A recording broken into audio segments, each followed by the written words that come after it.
Okay. Well, hello, everybody. Well, it's me, Francisco, here for Sports Goofs number 215. I'm joined by Charles. Andrew is not here, but that's fine. It's been a very long hiatus. We haven't made an episode, Charles, in September of last year, which was week 2 of the NFL. Yeah, I remember I was walking around the complex talking about Cam Ward and how I felt that he was the possible prospect path. And like 8 months have passed by. And, we're a little busy. I was doing some adult things, transitioning a job and, career, and then also education. And that has now ceased, thankfully.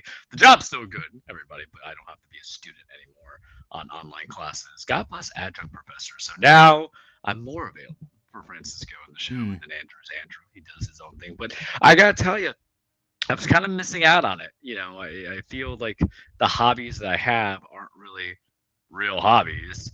They're just kind of like day to days, and then you get that burnout because that final month in April, even though we're on the final day in April, the final month in April, I was doing assignments and prepping up for the big statewide training that my employment required me to do. So it was all gas, no brakes, to quote Jacob Fatu in WWE. So you kind of look at what you have, especially when you get older. Some people want to do like falconry and all this other stuff or learn quantum physics. And I am too lazy and too respectful of Mother Nature to be doing any of those things. So I said, okay, what was my day to day? We used to do this weekly for a good 4 or 5 years straight. It was only until year 5 that we're like that burnout kind of came and we took longer breaks. But what I say in the chat, I'm like, we took a Stranger Things break, meaning we got to get the right story, we got to get the right budget, we got to have our actors learn how to speak a bit and act better.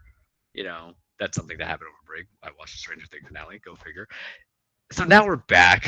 We're going to get our Emmys and our Potty Awards, whatever they call those things. We're back with a vengeance. We're here. Yeah, it's been a while. Life has hit us, careers have hit us. We're all kind of, I guess, spread too thin in some aspects to the point where we couldn't do this show. We weren't even gaming as much. I wasn't gaming as much as I had normally been doing. Andrew wasn't even UCFing the way he would UCF. That is also true. To give you guys some insight. Yeah, that was also true. He was just, I don't know, after the Panthers won the Cup, it just kind of took everything out of me to kind of gear up for anything more. And then after like the Marlins eliminated the Mets last season at the end of the 2025 baseball season, I just kind of, I don't know, we things just kind of ran off the rails when it came to life and career and things that I couldn't really sit down and do this show. I've been doing podcasts and stuff like that. Just trying to do something out there and, of course, do the Twitters and the social medias, right? So weird things have happened there. Charles, if Jonathan Papelbon followed me for whatever dumb reason. Well, it's Jonathan Papelbon, and then, a dead dog has more brain cells than he does if you read this Wikipedia page and some insights from past people about him. Like, fine, like, relief pitcher, whatever. I'm not going to talk trash about him, but, I already did, so it's you're a Yankees fan, and that, so you already have some opinions about the man, but I don't know. I have no idea how that happened. He's never played for the Marlins. He was mainly in the American League. He with the Red Sox. That's what he's most known for. He went to DC. He probably doom scrolled. And that's the thing. It's just the algorithm, and the algorithm is actually going to be good for you at times, as opposed to just being goon sessions, which is just all Twitter is now. So you know what? Like, I appreciate the First Amendment rights and everything to be broadcasted on social media, but man, you get it too much now. That with like the hyper bots, I'm like, all right, man. Like, yeah, what are we but doing? that is legitimately. How did John Papelbon show up? I have no idea how that happened. You want consistency. He followed me, and I post just dumb stuff on the Marlins, so So that's all that is. But hey, maybe he just appreciates baseball history, no matter where it comes from.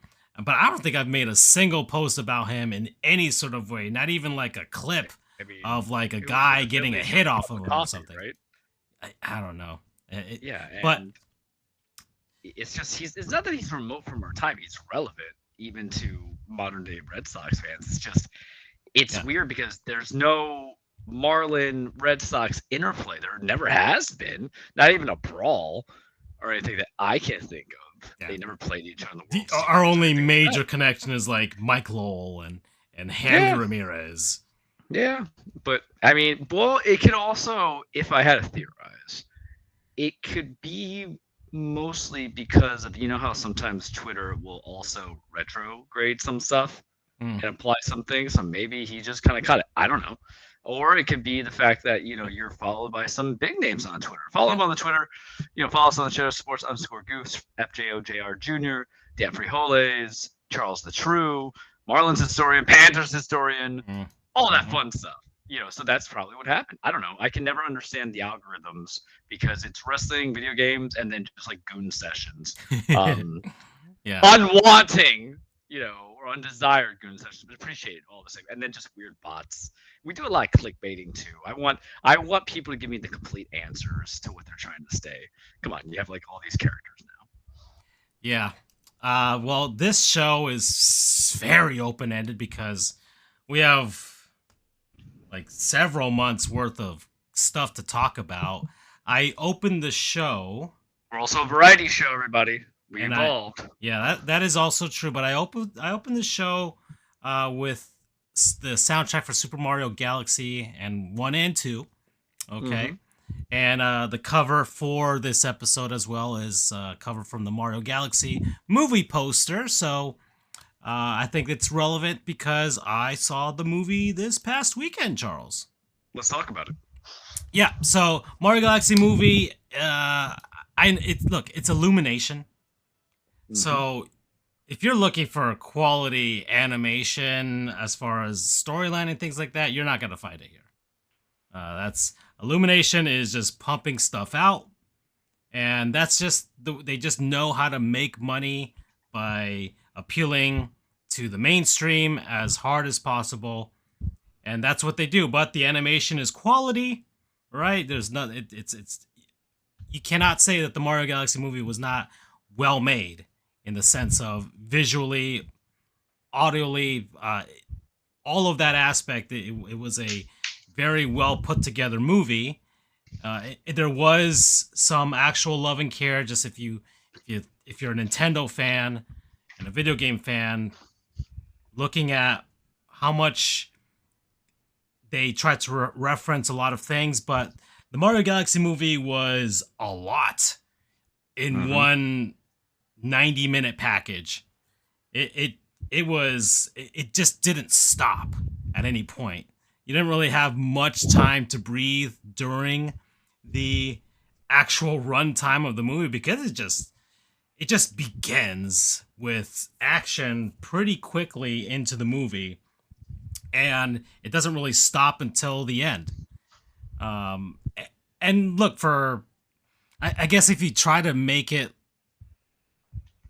as a analogy to the games, then sure, some Mario games are like that, where it's just, hey, you're going one action after another, and one scene may not seem like it goes together with another scene, but a Mario game is kind of like that too, where there's just different themes of levels, and you're just seeing different variety all at once. But as far as what I saw of it, I enjoyed it overall. I don't think anybody can really hate it if you're going in there looking for an Oscar worthy film, akin to anything that Pixar or Sony Studios is making. You're not gonna get it.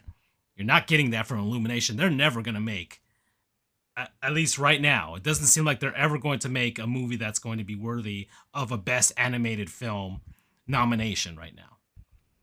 It's just not their jam. They're not looking for it. And this is a pet project with Shigeru Miyamoto. He's basically just in a weird way doing what Kojima wants to do. Hideo Kojima wants to do, but just kind of he just doesn't have the source material that Kojima has with regards to trying to create a massive storyline. But there's stuff from the Mario games that you can pick at because there's been 40 plus years of material there, and I did appreciate a lot of the nods. It's one of those movies that yes, you have to either buy it or watch it again on stream just so you can pause and see what references you missed.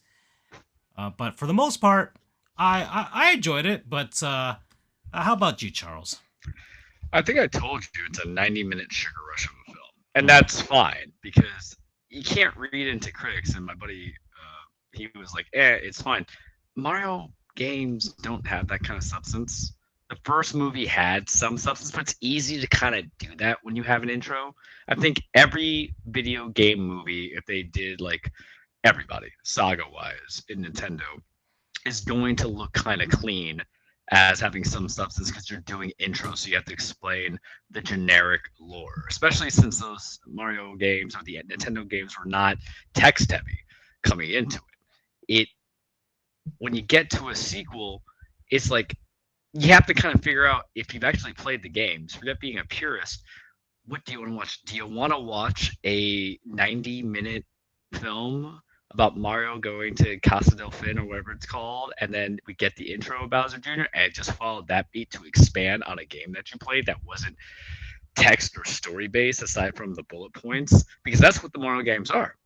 All bullet points. Yeah. I really, and we love Galaxy and to a degree Odyssey, which is the natural evolution of it, but it is not something that has stories. It's Bowser's bad guy, Bowser steals princess, things happen in between where Mario gets cool powers, and you get to play as the friends along the way, right? So it's very commendable that they just said, hey, we're just gonna do all these little nods to it, Starbucks, to go from there. But I think every Nintendo game that started with the NES is just going to kind of be like that.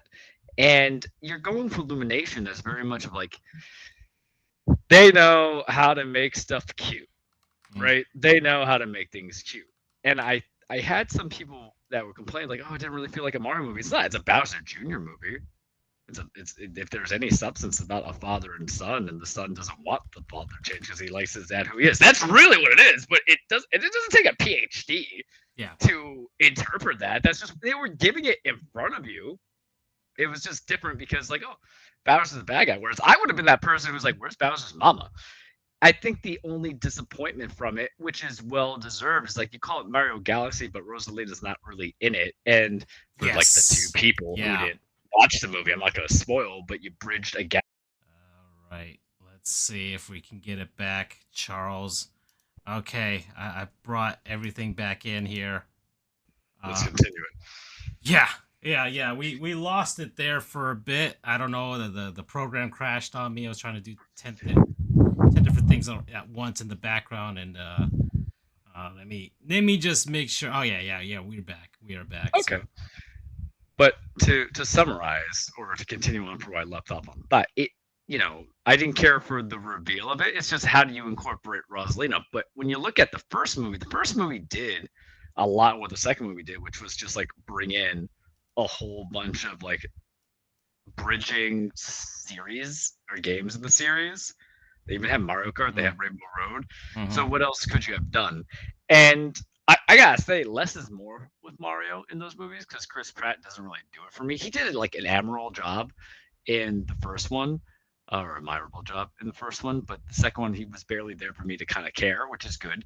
We like Charlie Day as Luigi, but if you really want the substance, it's those spin-off movies that are going to give it to you. The Luigi's Mansion, the possible Donkey Kong film.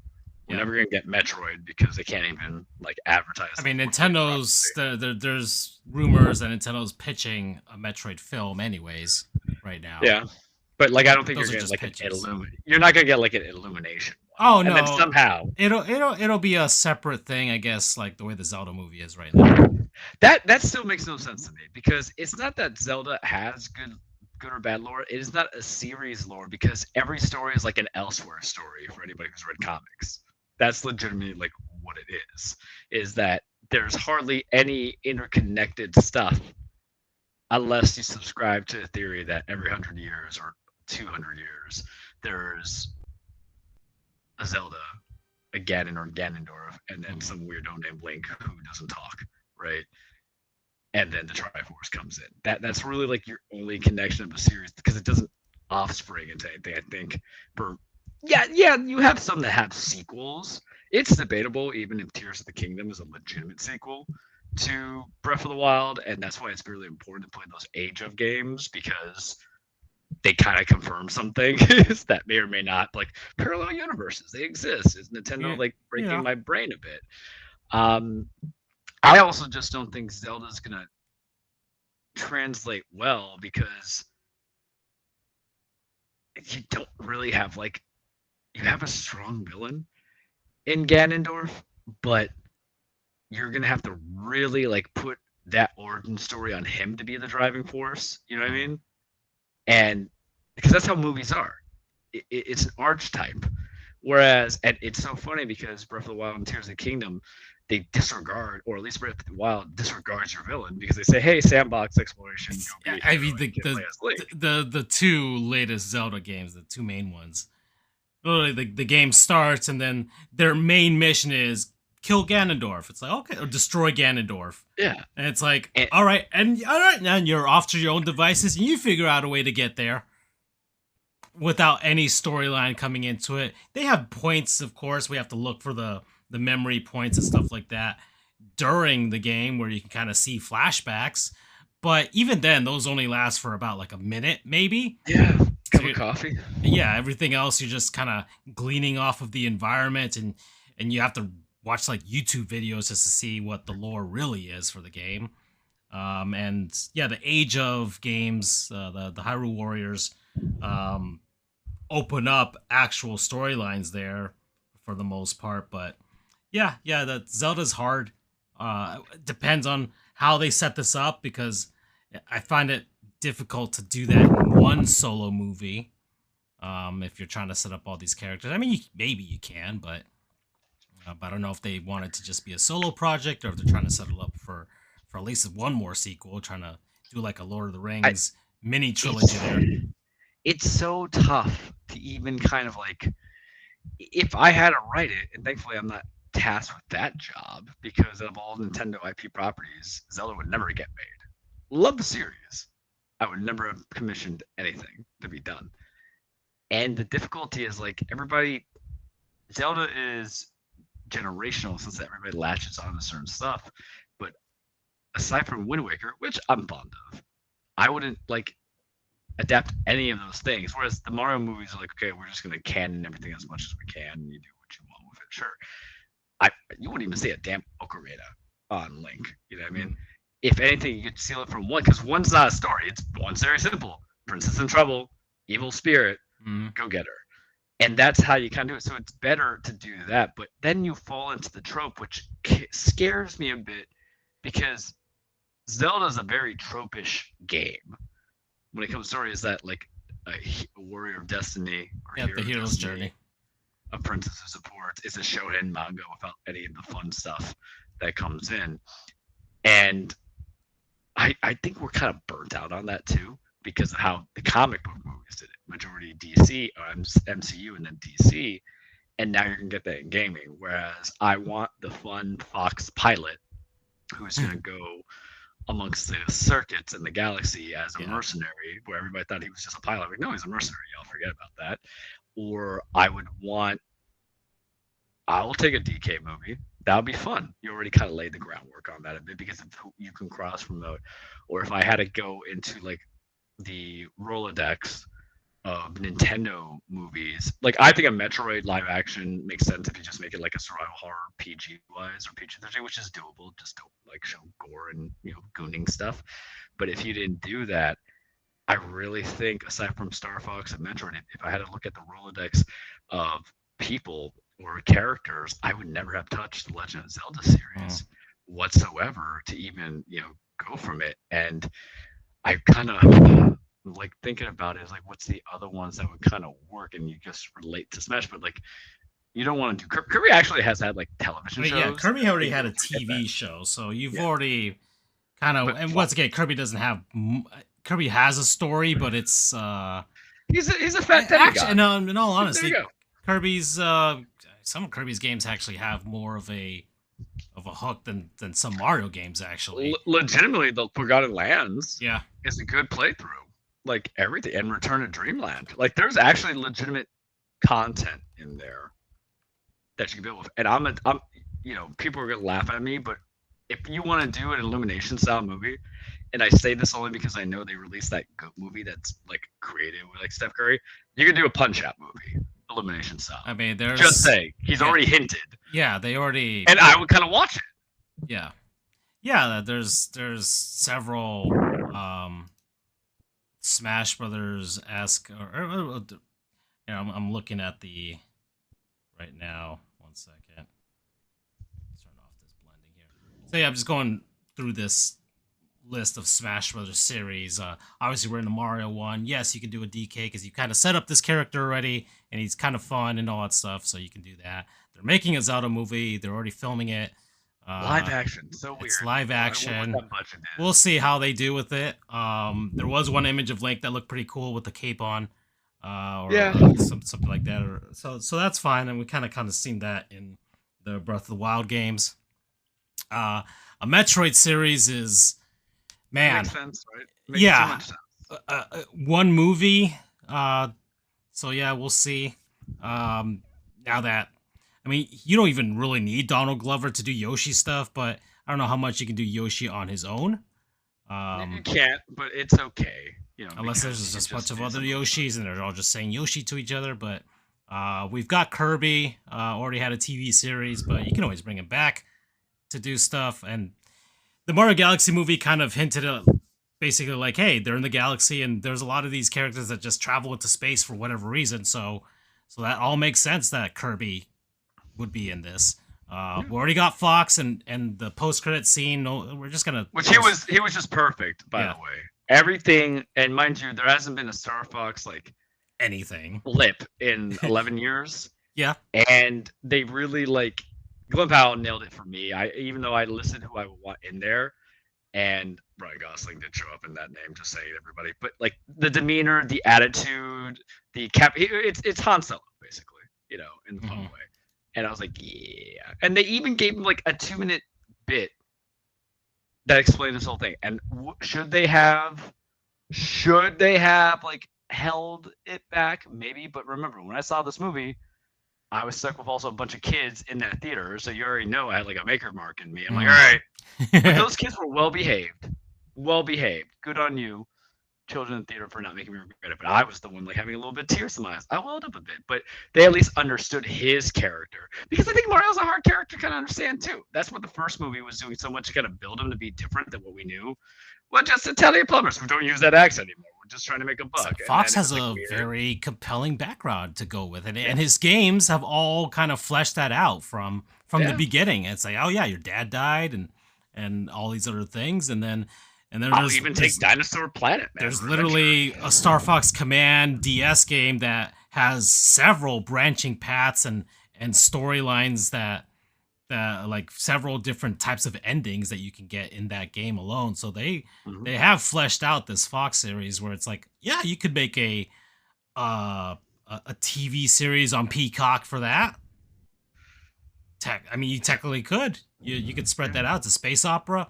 That type of thing. So we've Japanese eat that stuff up. Actually, that was kind of their jam for quite some time in the 70s. So say a Saint or whatever it's called, the old anime, anything Gundam. Was it Harlock? That was another one. Yeah. So all of that stuff is within the realm of Star Fox there. Do you think they try Fire Emblem if Zelda's successful? I think Fire Emblem would probably be an anime if they try and do anything with it. People are finally going to be able to know the difference between Shulk and Roy. Yeah, but an anime is probably the best way to go with that, and the same thing you're with gonna like take that serious, right? Xenoblade would be the same thing. Xenoblade would actually be good as an anime because they're all RPGs, they're all strategy RPGs. Is it not? It's essentially Evangelion, and I feel like people are gonna fight me on that. Yeah, it is. It is. It's also inspired by that, and then Pokemon's got their own thing, so we don't really have to talk about that. They were fine with Detective Pikachu. Yeah, you know, it's they. I don't need. I mean, out of all things, like also because you talked about it a long time ago, doing another Pokemon movie regarding like any kind of like tournaments is bad for role models for kids because Ash was doing that for like 50 years and he only won like one major competition. So we don't want to do that for kids. We want to inspire them that anybody can do it, not be a perpetual 10-year-old loser with his pet Pikachu. Detective Pikachu kind of did allude to there being a seedy underbelly in the Pokemon series, which there has been. There always has been. It's just very, very, very sugar coated to be palatable. We're not going to have black market where Kangston's going to get its. But there basically is. So that's what Team Rocket and everything was doing. So all right, Earthbound. I don't know if there's. That's a hard. You really could. You really could. It's a very, very good. It's not a them thing though. It's not. It's definitely not Illumination. It's not. Nintendo's not gonna make money off of it either. No, because kids are not gonna like it. Little children are not. Because here's the thing: the Illumination stuff is little kids, and then girls who think everything is cute. Yeah, and Earthbound's already a satire of American women who think everything. Earthbound's a satire of American culture, which could actually fly nowadays, to be honest. But F-Zero, they've already done an anime series for that, so that and that would be like Wachowski Speed Racers. So like we don't need the double. Like if you were to introduce Captain Falcon, it'd be an interesting way. It would be Mario Galaxy too. But I mean, Miyamoto also created F-Zero, so he might have some affinity for that. Maybe a cameo, just like or a prominent feature, just like Fox did. But Ice Climber, nobody's making any of that. I love them in Smash. They're deadly, but we can't justify. Mr. Game & Watch did show up in this movie. I didn't expect that. That was fantastic. Yeah, that was actually a very good bit. For however long it lasted, Kid Icarus would actually be really good, but I think Sakurai would probably want to be in charge of that because that's his baby now. Yeah, and I'm hoping he's lining up something for the Switch too. Like, I would hope he gave us Kirby Air Riders. Okay, I mean he just did, but that'd be like the next great project aside from Smash. I don't know if they'll get him to do Smash again, but he probably will. But Kid Icarus is all lined up for like a show as well. You got. Do they want shows? They just want movies. Like, I mean, that's the hard part. It seems like they just want movies. But it seems like it'd be great for a show because of all the it's all just Greek mythology, so they can just work with that. There's how many Greek mythology TV series and shows and movies and everything that's been inspired by that. That'd be pretty. And Kid Icarus is kind of weird because they kind of do their own spin-off of it a bit there, but okay. Mario movie, Mario Galaxy movie at the end showed Daisy, so there's a spoiler there as well. But it's been out for 3 weeks. I'm going to assume the next movie is going to have Wario in it because that's really need him, right? That's the only way. I mean, you need a villain, and if anybody's played the Mario Land games, Wario ties into Daisy, very much so, and there is a space element to that too. So. I just like the fact that in the chats our whole debate is that Daisy is Latina and we're like fan casting her. Yeah. I think it's gonna be that girl that plays Wednesday Addams. Oh, Jen Ortega. Yeah, probably be her or something like that. Sure, I don't know. Like it's just if Daisy's gonna be there for only 5 minutes the way Rosalina was, do yourself a favor to save the money and just hire a professional voice actor. that Brie Larson was excellent. Brie Larson, if you're hearing us, follow us on the Twitter. Yeah. We love Nintendo as well. Yeah, she appeared so very. She had so very few lines that she could technically still do a Metroid, and nobody would. Yeah, well, the thing is, it's because the fact that Rosalina is actually a character who lacks substance. And that's true. I try not to say that to anybody. Oh, we love Rosalina. I'm playing Smash. I'm playing Mario Tennis and all this other stuff. She's great. It's just like it is like I am a mother or I am a guardian of these little like light brights. Yeah. and I take care of them. That's really it. And of course, Nintendo, the bastards one that they are, is they release like new story for Mario Galaxy 2 that just came out. If you like finish it, I'm like, I don't want to replay that. I mean, maybe, but not really right now. And I got too much to play. I already 100%ed both of those games. I'm done. And now they're giving us that. And I did my time with the Mario remasters like 4 years ago when we did it consecutively in December, right? So I was like, okay, guys, what are we doing here? But she's lacking. It's not bad to say you lack substance. There is a problem when she's like the most omnipotent character out there and doesn't do anything. But what do I know? Yeah. Well, we saw Pikmin in the movie, but I think Pikmin will always just be relegated to doing animated shorts. Yeah, so, no. Pikmin, what you could do is when you give Mario like a micro mushroom, because I came up in like Wonder, then you can have him be at the same height with Pikmin, and it's all fine. And, or you could have like Olimar or Louis, just right there. I would pay money for that. I mean, Pikmin ideally is a great film, but then you're putting a weird disparity of stuff because these are not humans. Olimar and Louis are just like little tiny guys, and we love some of the other people, but like we just love Pikmin as well. God, that Pikmin 4 was just a stellar game. Yeah, what a pleasure. All right, we saw Rob. Rob was in there, so with the Rob, and he made sense where he was. Yeah. But what else are you getting? We listed off like the mainstays. Had to show the kids what Rob was like. So there's a YouTube short you can see exactly what he was like, and how much they hit on the joke, which was fun. After that, the Nintendo series kind of get little. Like, you have Animal Crossing, and you could probably make a show out of Animal Crossing with all these cute characters, but no one's gonna want to see. Yeah, there's not gonna be a movie for it. That's a movie about taxes. Yeah, but it could be a show. I could see a show around it. Like, but really, how much conflict can you get out of it? There's no villains in the aside from Tom Nook and paying taxes. Yeah, so that's the real villain and all. So. Punch Out, we did see Little Mac. He was in there that makes sense. Very briefly. It would be within the world because he is from the Bronx, and we obviously have clearly established that the Mario Brothers are from New York. I'm just surprised they dropped off New Donk City. Yeah, like that was where you can lay some substance. I don't know. Yeah, but I guess they'll just make it New York instead, right? So so there you go. So it makes sense for Little Mac to show up somewhere. I don't know. You could find a way to put him in there. No Duck Hunt references. No Splatoon. But Splatoon's doing their own thing. I don't know. Sheesh, I feel like Splatoon could do like a rocket power type of thing, but I don't know. I mean, I think. All right, so hear me out. We're about to get Raiders, and I don't know what they're going to do with the storyline there. So it's going to be essentially as they should make it. It just there's two movies I give reference for people. You got to make it like Rollerball, which has two films. One of them in like the 1970s, and then you have the 1999 I think Isaac and John Renault film. Maybe it's not Chris Isaac, the guy from American Pie, not Chris Isaac was the games.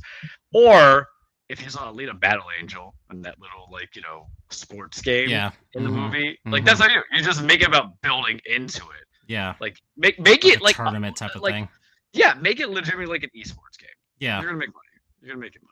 And I'll be entertained because there's no main character. I mean, what, Agent 8? Okay.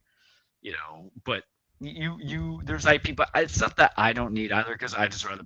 And that's the thing, when you make any video game movie, which is relevant to a trailer that released today that I watched. I mean, that's kind of the hot ticket for Hollywood right now. We're in the age again because it was back in the 90s. That's when we had this first explosion of video game movies where it's just like we're making video game movies out of franchises that barely have any entries and barely have any story. And now we're back here 30 years later. All of these franchises have had enough time to build up storylines because we got a Sonic the Hedgehog series that is actually legitimately good. Like, if you're a Sonic fan, it's legitimately good. And as a movie series, it does story better than Mario. Okay, I can't objectively. If you're looking at the way a film is structured and how interesting it is and how you're fleshing out these characters, Sonic does do better than Mario in that sort of sense. And I'm loving the trajectory of that series. We're getting Sonic CD as the next thing. So that's Kristen cool. Bell as Amy is a good choice. Yeah. Mega Man had like a TV show a long time ago, but Mega Man's not popular enough. He's not popular enough for it. I always said like Joseph Gordon-Levitt would have been perfect Mega Man, like to lead into it. For like the 40th time, we're seeing rumors that they're getting started on a Metal Gear Solid movie. I don't want that. Yeah, I don't want that. Y'all, you barely, in today's day and age, you all barely can watch an old Tom Clancy movie. Y'all ain't gonna watch The Hunt for Red October. That's exactly what a Metal Gear movie would need to be, and it's not gonna happen. Yeah, we're like, not. We play for phones too much. We're getting Street Fighter again. Look, that trailer looks dumb and it looks great at the same time. Well, it really is. Leaning, it's a popcorn movie. Yeah, it's leaning into a very '90s aesthetic in that sort of sense too. Where it's just like, you know what, this was a dumb movie back then, and it's a dumb movie now. So let's do it again and have some fun with it, right? So that's cool. Final Fantasy already had a movie. They've already done that, and they've done like 3 of them. They've all been bad. Yeah, Advent Children, boring. Bayonetta had like an animated like version of the story. Castlevania had a show. Hey, it's not bad. Yeah. I got to finish season 4, and I have to watch the spin-off. But like the first season suffers from being like 4 episodes long. What can you do with it? But 2 or 3 is fine because Simon's. I think it's Simon. No, it's Trevor. Trevor is interesting into it, and they have Alucard, and that's cool. Like it's a good show because it's a 30-minute snap bite on an anime. So let's see, Persona. Persona. I don't know. I haven't gotten into the Persona series. I'm not. I tried 5. Remember, like 6 years ago, and I was like, "This is trash." Because you can't sell me on like 115 hours of a game. Yeah. That's the reason why I never bought the 3 houses. Dragon Quest. That's a Japanese thing. And then Microsoft's not doing anything. Banjo-Kazooie, they'll never do anything with that. And then Minecraft has already had a movie. It's dumb and stupid. And then like Jack Black is an auto channel changer for me, so he's okay in Bowser because I don't have to see his face, and he can contain himself. And then Disney's not really going to do anything with Kingdom Hearts, so you don't need to. You had a Ratchet and Clank film, and somehow that fell through. Yeah, Ratchet and Clank. We had an Uncharted movie. We had a Hitman. We had like 2 Hitman movies, right? We had 2 Hitman movies, yeah. We had 2 Hitman movies. Timothy, whatever his name is, the guy from Justified. Yeah. What else? And then you had Ray Wise, I think. Let's see. What else do we have? But no one wants like a Hitman movie. Like that's the thing. You're picking the wrong IPs to a degree because like, let me watch this movie about someone like killing people and then gets roped into some stuff. I understand that's not some of the games though, but you have to want people like you need connectivity, right? So you need to find out the genre or how to make it. They had the Borderlands movie because I just saw Borderlands. Yeah, they had the Borderlands movie. All right. And look, good for Cate Blanchett for becoming award-winning actress, Cate Blanchett for like popping into it, but ain't no way. We had a Max Payne movie. I watched it and it was not good. Granted, there are always like 2 or 3 scenes that pop into my head. And I love the Max Payne series. Everybody knows I love the Max Payne series, and I was just like, nah. I actually downloaded the original Max Payne. Great game. I have to start that. And then we had Max Payne. Let's see. We had a Need for Speed movie that was mediocre.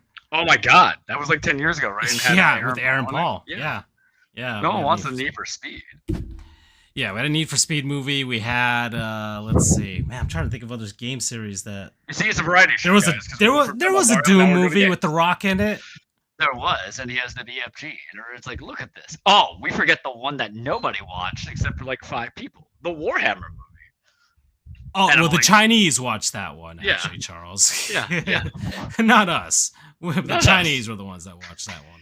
But like, that's a lot of lore that is going to get condensed to some stuff, and you have to have a big imagination in order to want to like it. I didn't watch it, but I wasn't going to hate on it the way people do. It's just going to be one of those movies where you just knew no one's going to understand it except for people who make the game. So that's the thing. Do not make the movies for people who strictly play the games, because you're not going to make money on that to a degree. You'll make some money. I don't know if you're going to break even, but you need to find Oh, a way to that's to right. connect to other people. That's why the Mario movies work and get like 800 million because there's us who played it, and we don't have children. Dairy You Queen's know, got the cinnamon toast crunch ice cream. yes, I saw that. We'll talk about food progressions a little bit later on, maybe because No, I've got a hockey game in the background. They got the commercial, the fruity pebbles, and the cinnamon toast crunch there. When's So, the last time you had Dairy Queen? Like maybe willingly. been more than a year, I think. All right. Where you just feel like getting a blizzard, you know. I guess I'm that person who probably hasn't had it in like 6-7 Have you ever years. had the food from Dairy Queen? Maybe a cheeseburger. Yeah, I've gotten the chicken sandwich there. It was as Yeah, bland as I expected. yeah, So yeah, yeah. Like, but that's the thing though. That's like, man, that's like going to a strip club and have a stripper say that she loves you. It ain't gonna happen. You gotta know what you're going specifically for. mm-hmm. And I'm gonna go with the reality that Dairy Queen's gonna give me some ice cream. I mean, is it better than Baskin Robbins? Not to shift gears here, but like, I don't mind just shifting don't. gears. I'm kind of done with the video game movie talk. Yeah, But yeah. okay, That's Mario the thing we Galaxy. want Once again, it was to. a 90-minute sugar rush. yeah, exactly. You're not gonna. It's just really for Nintendo fans to kind of just be like, yeah, this is Nintendo, all right. That's it. That's really it. But yeah, continue on. Let's see. Yeah, so as far as our food journeys have been as of late, I need to stop my food journey and start losing some weight. That's for sure.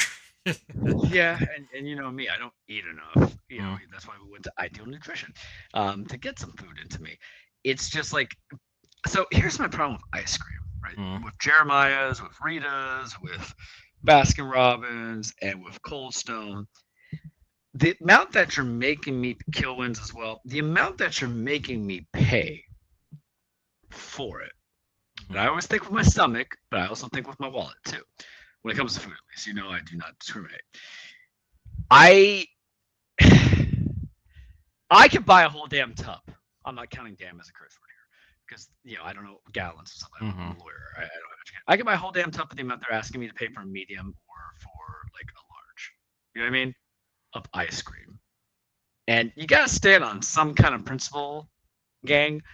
And I understand that not every flavor is gonna exist in my storefront Walmart, Publix, or Aldi's ice cream.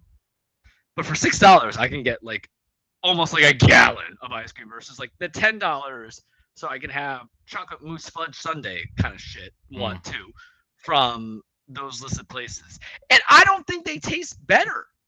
I'm saying it right now. I don't think they taste better. I think they taste the same. They are like lasagna.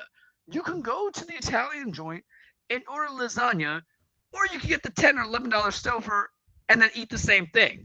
Only a few, I believe, makes a difference. And if we're going condiment or accessory heavy, meaning sprinkles, crushed stuff, crushed Oreos, crushed nuggets, nougats, whatever, blah blah blah, blah, syrup, $2, guys, at Walmart, maybe $1. I don't know. I feel it feels wrong. That's always my problem with it. I think people just like kind of like pissing money away when it comes to buying ice cream. I had to say it. I know there's got to be somebody else who feels me on that. I don't eat ice cream. Yeah, I've never heard you even like salivate over it like that. No, but it's just because when you do have it, sometimes you just think with your eyeballs, you know, your eyes are hungrier than your actual stomach, or you like, oh man, I'm gonna have some good ice cream right now, and then like you feel like you're gonna be able to finish it all, and you're like, okay, I'm actually gonna order a large. Yeah, I think I'll finish it all. And then like at this age, man, just things don't digest the same anymore, you know. But digestive enzymes, but I understand that's the other thing that people have to remember. Francisco and I are old. Andrew's like the youngin' out of the gang by like 3 years. We gotta be careful with some of the stuff that we eat because it will be like Beethoven symphony. Yeah, and I'm looking at the Dairy Queen kind of their treats here. We got the blizzards and the different flavors, but man, I haven't even felt compelled to be like, man, I gotta try every single one of these types of things. I always just kind of default to either getting the Oreo one or like the Royal New York cheesecake one. Those are really the Cheesecake's only just two. great in general. Those are the only two that I'm like, okay, I'd be willing to get that. Did I Maybe the Heath is send? pretty good too, but I'm about to translate it though, or transition this to something that's still dessert related because I think we feel the same way about ice cream. But my other group chat, because I make other people's lives hell besides Francisco and Andrew. mm, Even though I've been very supportive of Andrew and his sport adventures, because we are a sports show at times, yeah, guys, as yeah. variety He still people. does his RCFB things. He Yeah, covered some games during the bowl season yeah. last year. So I that's got just to stuff. see him when he was down, Yeah. so that was great. I saw Francisco too, both handsome men and intelligent. But it was the fact that like his magic and his lightning are still in it, so we're gonna support into that. But my other group chat, I saw something on the Twitter, Mm. and it was saying that tiramisu is a F tier dessert, and I proposed that to my group because I kind of don't disagree with it because I feel at times when I eat tiramisu, it's not something I ever think about. It's usually because somebody else wants to order it and I have to eat it begrudgingly against my will because that's dating life, right? And you get it and it just kind of tastes like a edible espresso. And so I proposed it out there to my peoples. And now I bring it to you like tiramisu. I won't call it F tier because nothing's F tier. Nothing cannot be F tier, right? Mm-hmm. It's just it makes no sense. Maybe something is F tier, but that's not F tier. But I was at least going to C tier, and then it led to a little bit of rankings. I love tier lists, and I won't belabor the point yet. I feel like I gotta get Andrew on that too because he's had different walks of life. But then we also talked about red velvet cake, and we talked about that being overrated, and I was like, I agree. Because my thing with red velvet cake is there's times where red velvet flavoring tastes better than red velvet cake. On a donut, on like even like other kind of specialties itself, cookies and things of that nature. I would say red velvet is a little bit overrated and it's in C tier. Okay. All right. Well, as far as tiramisu, I do agree with you. It's never been my, I guess, cup of tea, cup of coffee, whatever you want to call it. Want to go with the cup of Nespresso. Cup of espresso. But I'm not a coffee guy in general. I switched to coffee. Remind me to go into that. Go ahead, wow. All right. Well, I haven't been seduced by the bean yet, so. But still, I've just never been a coffee guy. It's never been my thing. I don't like coffee. I can stand coffee flavored things, yes, but like it's just never. I don't get up for it. I just never got the addiction. And so, yeah, the reason why we're doing coffee, and I don't like coffee because I think people who enjoy just like have you been? Just say this, sorry, keep going. They like their mouth getting burned. It's because of the fact that when I was doing the move and moving everybody. Oh, that's true. That's also happened with it. There was a lot of life stuff happened. I know, right? Like I couldn't dedicate time. I had invested. I was just drinking way too much energy drinks on top of my caffeine pills. So like my heart didn't give out. My heart, trust me, I take care of it because I work out so often. But I recognize that if I'm getting tired or not feeling the effects of the energy drinks to stay up during the day, and I do caffeine pills, stuff like that to avoid energy drinks, then it's probably not going to be good for me. So I switched to cold brews because you get like 2 for $7 at Publix or whatever the brand is, and I just drink them throughout the day, like the big bottle ones. I don't love Starbucks like that. I don't think they taste good. So that was my health considerations because one day the bill is going to be due. You've heard me say that in passing, and I'm recognizing it as older as I get, where my hair's still there, my body's in shape, except for my joints and stuff, which is expected because I just won't stop trying to blow up my sphincter, as you say. Yep. But I was like, all right, we'll just do this then, and then build on to it. So yeah, that was the coffee. I still eat my sweets and desserts, so this is relevant to our combo now. From it, but yeah, red velvet cake. Yeah, maybe you can sell me on it at times, but if I'm gonna invest and I'm simple too. Maybe I'm a basic bitch, 5, but also I'm a Tres Leches fan, and I think we as S tier. I think we just know. We just no, understand. sorry, I came a little bit. Yeah. We just know that's the big dog right there.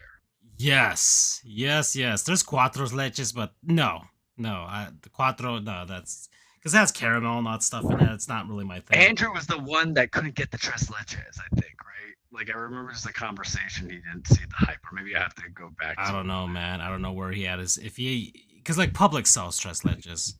So I don't know if he had even that's still kind of it's still solid.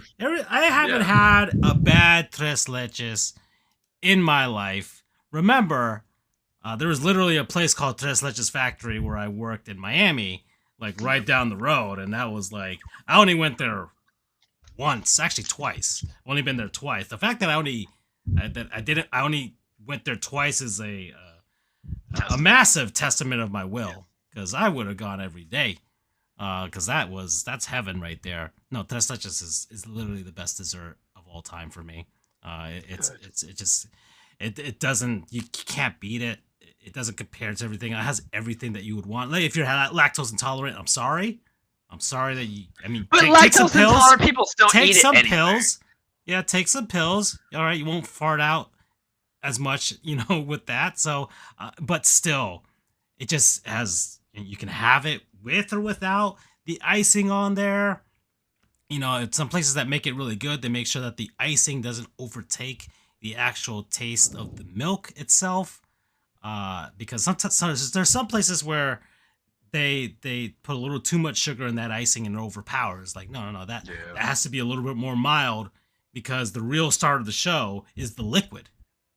Yeah, once you get into that little bit that creme, right, that comes into it, you're like, we're in. And it just becomes gruel at the end, and it's just fantastic. It's amazing. So, because this is the thing, this argument propelled. We're attacking some Spanish national flavors here in postres. Topic of flan. Flan's also C tier. We just hyped up flan for the a Cubans long hyped period up of time. flan. Yeah. Well, I mean, we've had that discussion. Just like people hyped up Christian Mendoza. There we go. Because there's nobody else in this draft. Yeah, it's just there. Fernando Mendoza. Oh, whatever. He's Christian. He's super Christian, actually. Yeah, incredibly super. Him and Kirk Cousins going to change Sin City into Saint City, right? That's what everybody goes on. But I think like flan's just there, right? And I can respect it, but like my sister's mother-in-law always has it for like the big events and stuff like that. And then there's my sister who just knows me, who's like, here's some donuts, here's some cheesecake. I love cheesecake. And I'm just sitting there. I'm like, well, I'll save the flan for last, and go from that. But desserts make the world go around too, because you can feel naughty when you eat them. But it's also that thing. There's times what I love about desserts is they can also kind of be breakfast as well. When you think about it, a pie. Yeah, when we've got birthday cake for breakfast, of course. Leftover birthday cake, so it's my damn birthday where I get the leftovers, sure. Yeah, just had a bunch of birthday cake over the last few days or so, because my niece's birthday happened, and we had this fantastic Nicaraguan birthday cake, which the reason I love that is because the actual cake itself is very flaky in that sense. Yes. It doesn't solidify nor feel like it's been over processed like Publix cake. Like Publix cake is fine, okay. The only they're like, if you gotta get their ice cream cake, they're okay. Yes, the ice cream cake's fine, but Publix cake is just fine. They have an okay chantilly cake. Sometimes I have to, or rose cake, whatever they call it. I think you'll know when I say it. It's like a buttercream cake. Yeah, but it's serviceable. Yeah, so Nicaraguan cake is really good. I was talking about the red velvet thing. I love red velvet cake. I like red velvet pretty much anything, actually. But that's the thing. I felt like the flavoring of red velvet and other stuff, cookies, donuts, and whatever, transcends it because it's so novelty. Back in Miami, did you ever visit this place called Big Pink? No. So it's in Miami Beach. Just a restaurant. They're pretty famous. I'm showing it up on the. How do you call it Big Pink and then you leave it for like a dessert place, not a strip club? I have it on the big screen there, and I'm sharing my screen with you now. Good. Yeah, it looks good. So they have these giant giant cakes that are, look how big and thick those are. But and you can buy actually the whole freaking cake, and it'll cost you a pretty penny. Or you can just, when you're at the restaurant itself, it's very Americana type of restaurant. But I don't know. That cake is fantastic. I've always loved it. That's probably the best red velvet cake I've ever had. Maybe that's the issue, is that anytime I've had red velvet, it's really more be like in like Publix sells one too, mass production, as opposed to a restaurant quality of it. Yeah, this one it's like a restaurant quality. I've never found a place that says specifically red velvet. Right? That place is good. I do recommend it if you're going down to Miami Beach, just to have some good desserts, some very good American style food as well.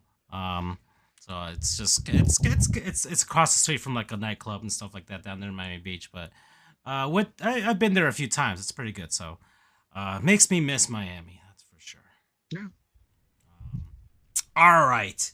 So we are at 42 minutes now, Charles. So we started pretty late. We had a bit of a snafu there for a tiny bit when my program crashed here. But where do you want the conversation to go from here? Because I think we could do a word from the non-sponsors. Yeah, we could have several. We could stop and do this several times actually during this show.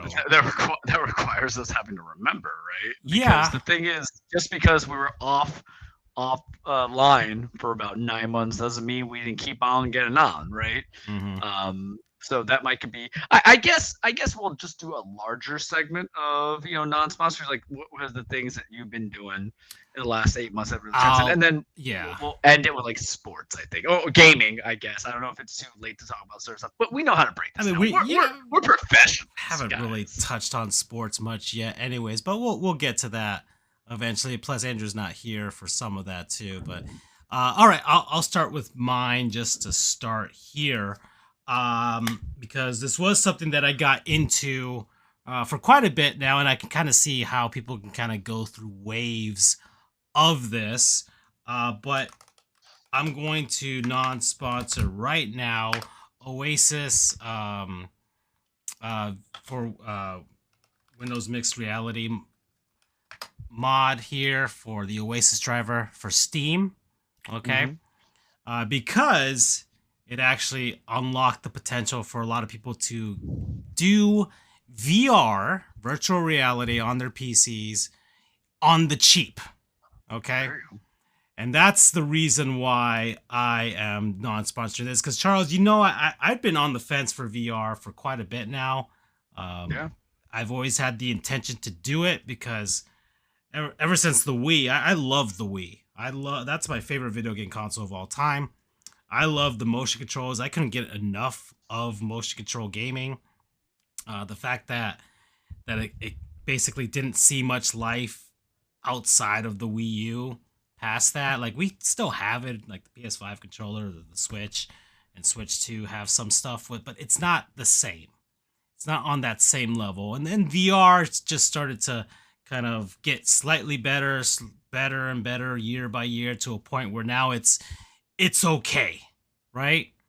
Yeah, and it's incomplete. Yeah, it's incomplete still. We're still working out a lot of the kinks, but I think we finally have a standard for VR with regards to how they should look, how they should control in some aspects, and we're still figuring it out because we still haven't had the great VR game that's basically be like everybody's got to stop and buy that like it's Grand Theft Auto San Andreas or Super Mario 64. Like, we haven't had that yet. But we're close. I think we're getting close there. But this allows for Windows Mixed Reality to be reused again for your PC. So what happens is that Windows Mixed Reality was Microsoft's version of integrating VR. And so they had different headsets that were compatible with that, right? And you could use them for Steam and everything else as well if you wanted to have it on your PC. The wired VR, because the Meta Quest stuff, that's all Facebook, and that's all their own thing. And you can hook it up to a computer, but they really want you to use their stuff and for Mark Zuckerberg to steal all your identity, right? Mm-hmm. Whereas this was Microsoft's thing, and then I think like in 2024, Microsoft pulled the plug on it because, of course, they did.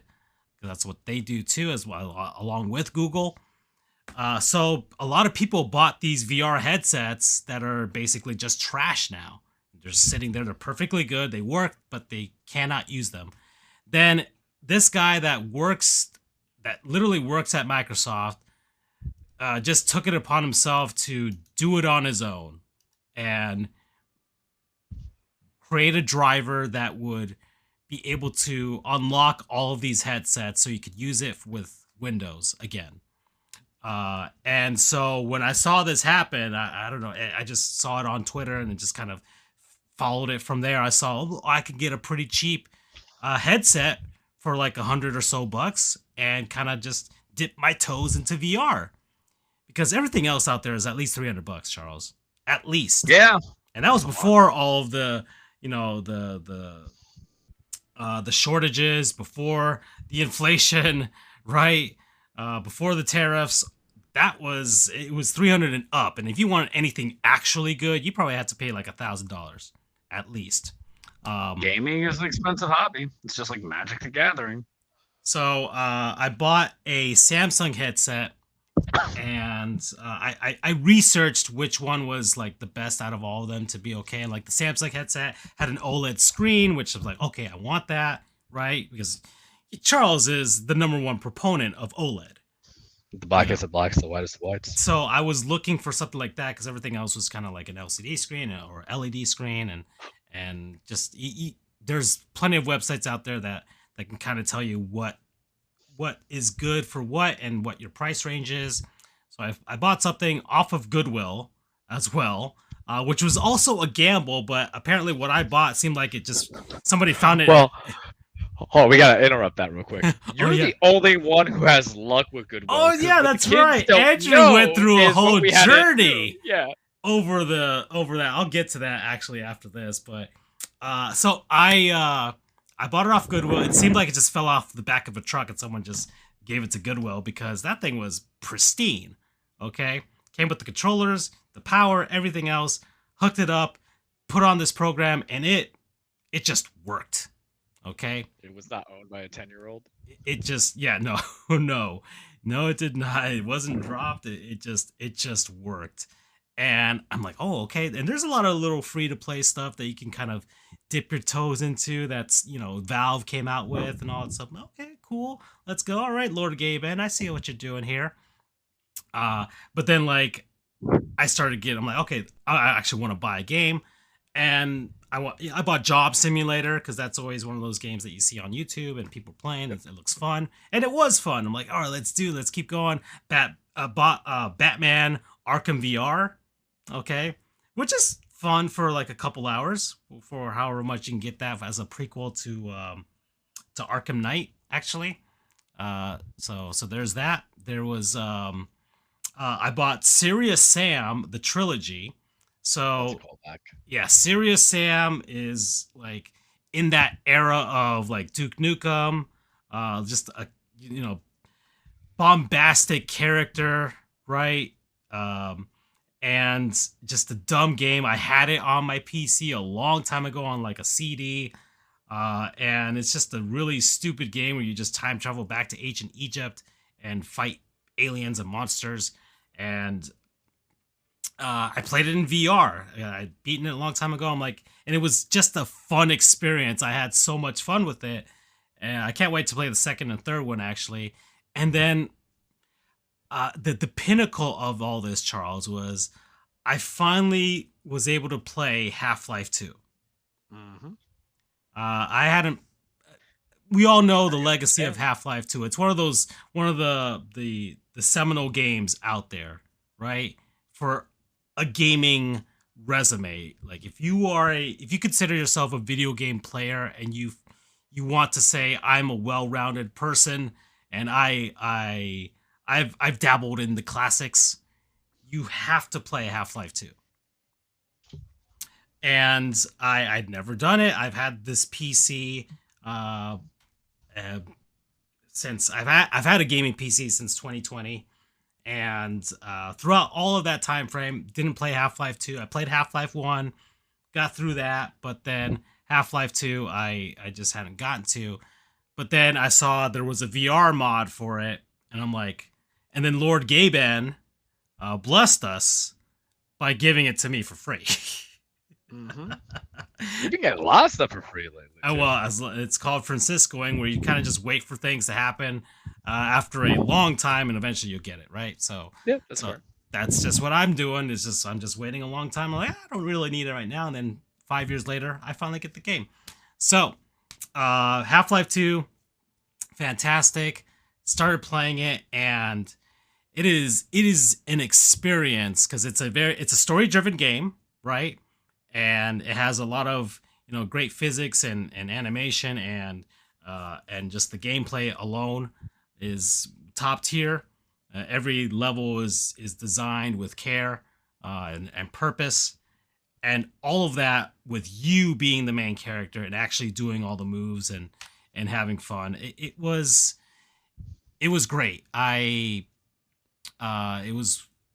finished it at the end of last year. I finished the 2 episodes at the beginning of this year in January, and I'm like, I did it. I finally played Half-Life 2. I see what the hype is about, why everybody's, being injected with hope, hoping that Half-Life 3 is around the corner, right? Looking at pictures of Hideo Kojima visiting Valve Studio and hoping that he's giving us, subtle clues that a third one is coming in. And I bought Half-Life Alyx, actually, when it was on sale. And I've yet to play it now, Charles, but apparently that's the, Valve's, Wii Sports of VR, right? That's the one that they want to put out there. I don't even think that. I think that they're saying that is the perennial. Yeah. That is the thing that makes VR the Mario 64 of whatever. Yeah. Right? Because, they also didn't just make a lot of games themselves for VR that was fully complete. The only one being that I can think of was Alyx and then Resident Evil 4. Not the remake, but the OG. Yeah.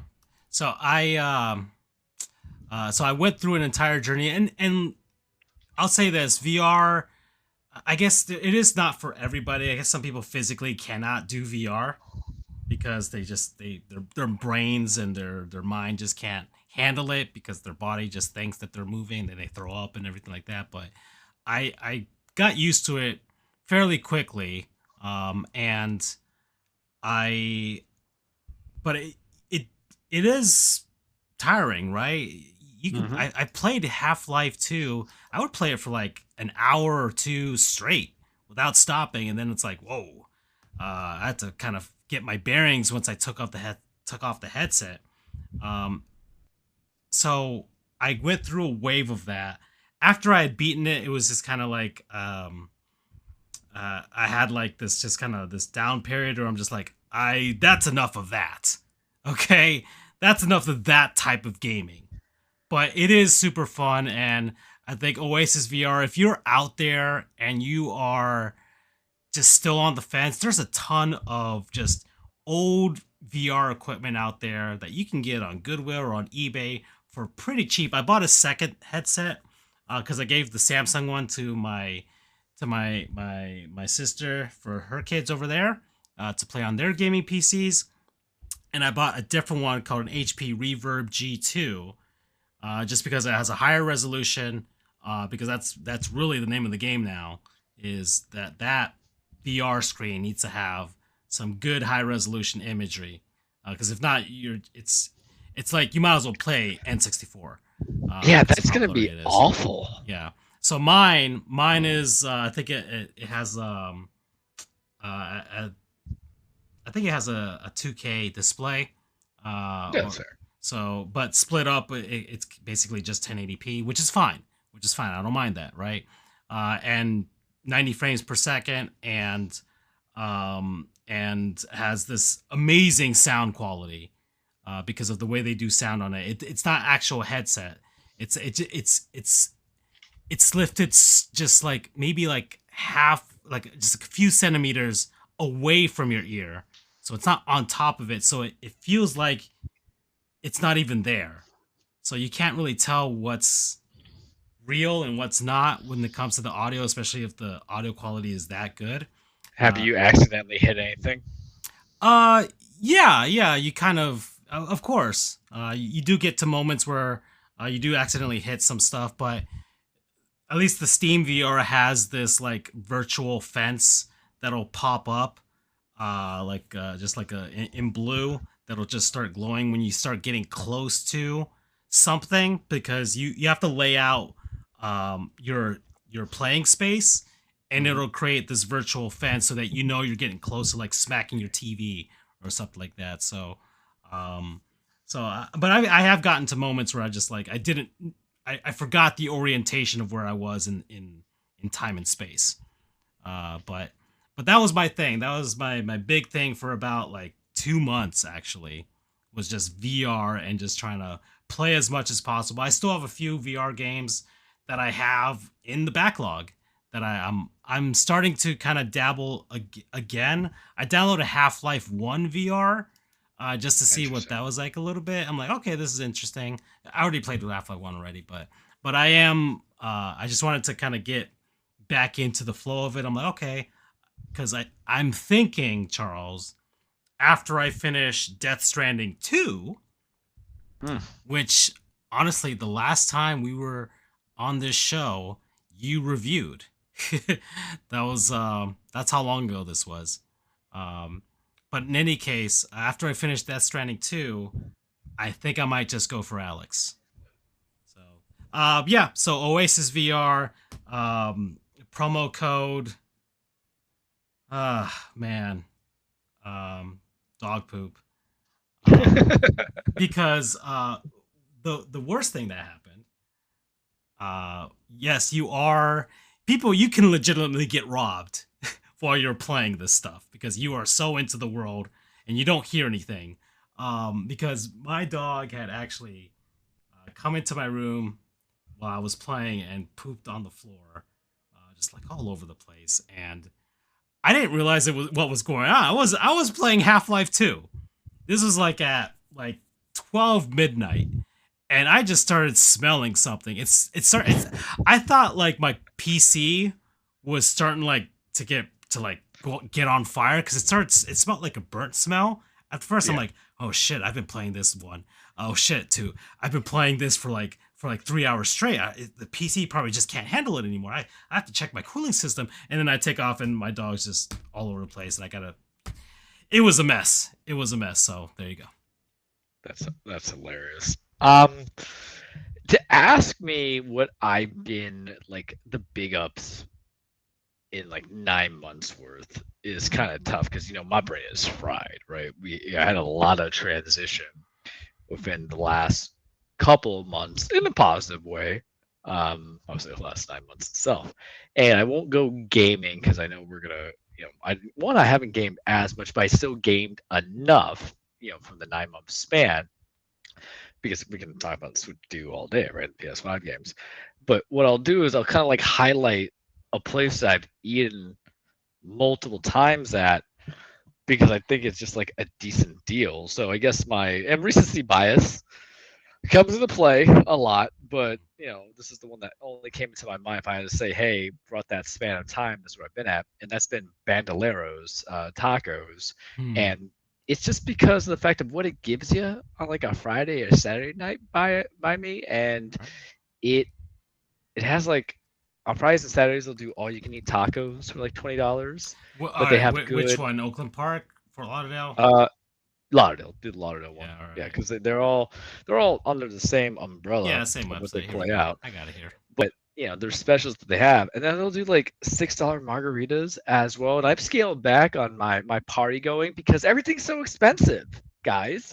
Hmm. It is ridiculous for you to All pay you can eat like tacos for 20 yeah, bucks every Tuesday, Friday, yeah, Saturday. Okay. yeah. I know I'm doing Cinco de Mayo, but it's ridiculous to kind of pay the price for certain kind of liquors for $18 for crappy made stuff, whereas you're getting like $6 margaritas. I'm like, yeah, sure, whatever, that's fine. But they also make an excellent California burrito, Francisco.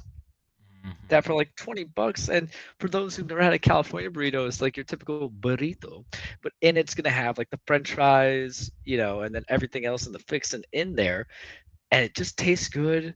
It's a lot of fun. It's a good vibe. Get a few drinks in me. I'll sing karaoke. I don't care. I've done it. And they have birria chicken tacos, which are really good. And birria itself is fine, but if the meat, like the beef they have, could be kind of like chewy, not from here. And I've gone there probably 3, 4, maybe 5 times. And of course, me, I'm Mr. Sociable. So I'm at the bar, I'm chilling, wearing my food. I see one guy who's looking at his phone on Twitter. What's up, Landon? Cool, bro. Going through wrestling Twitter.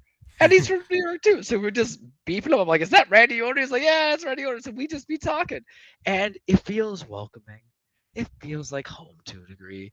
And the food's really good. And I cannot understate, like, mind you, the all you can eat tacos is like you're getting 2 tacos coming out each time. But if you're being responsible, you should eat a lot.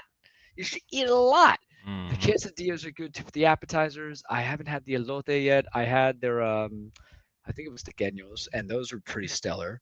And so it's just like it's a good time. I always think with my stomach, it's weird. I'll Charles as much as I can on video games.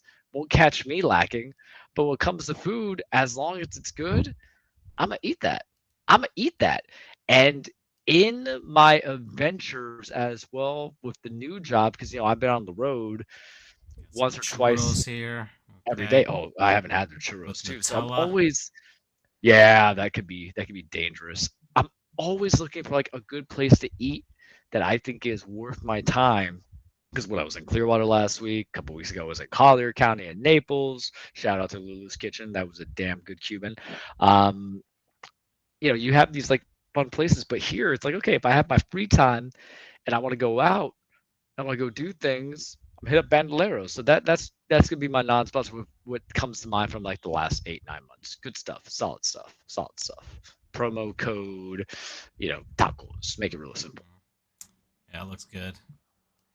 Definitely looks good. Oh man. Yeah, that's the thing too. I haven't found a good taco place since I moved into the St. Lucie County area. I'm still searching though. Still searching. Yeah, that's another thing. You had the big move, and so you kind of had to kind of reset.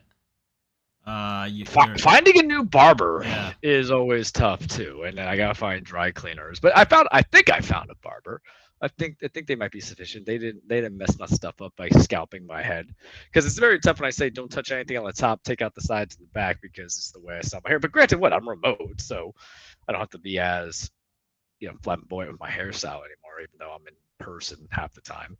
But yeah, moves are weird, man, but it's not bad. It's not terrible. Change is fun. That's been my mantra for the last 9 months. It's like change is gonna come, and I'll take it. Yeah. All right, so we are an hour and 4 minutes in right now. Mm-hmm. I guess this is a sports show. Sports show.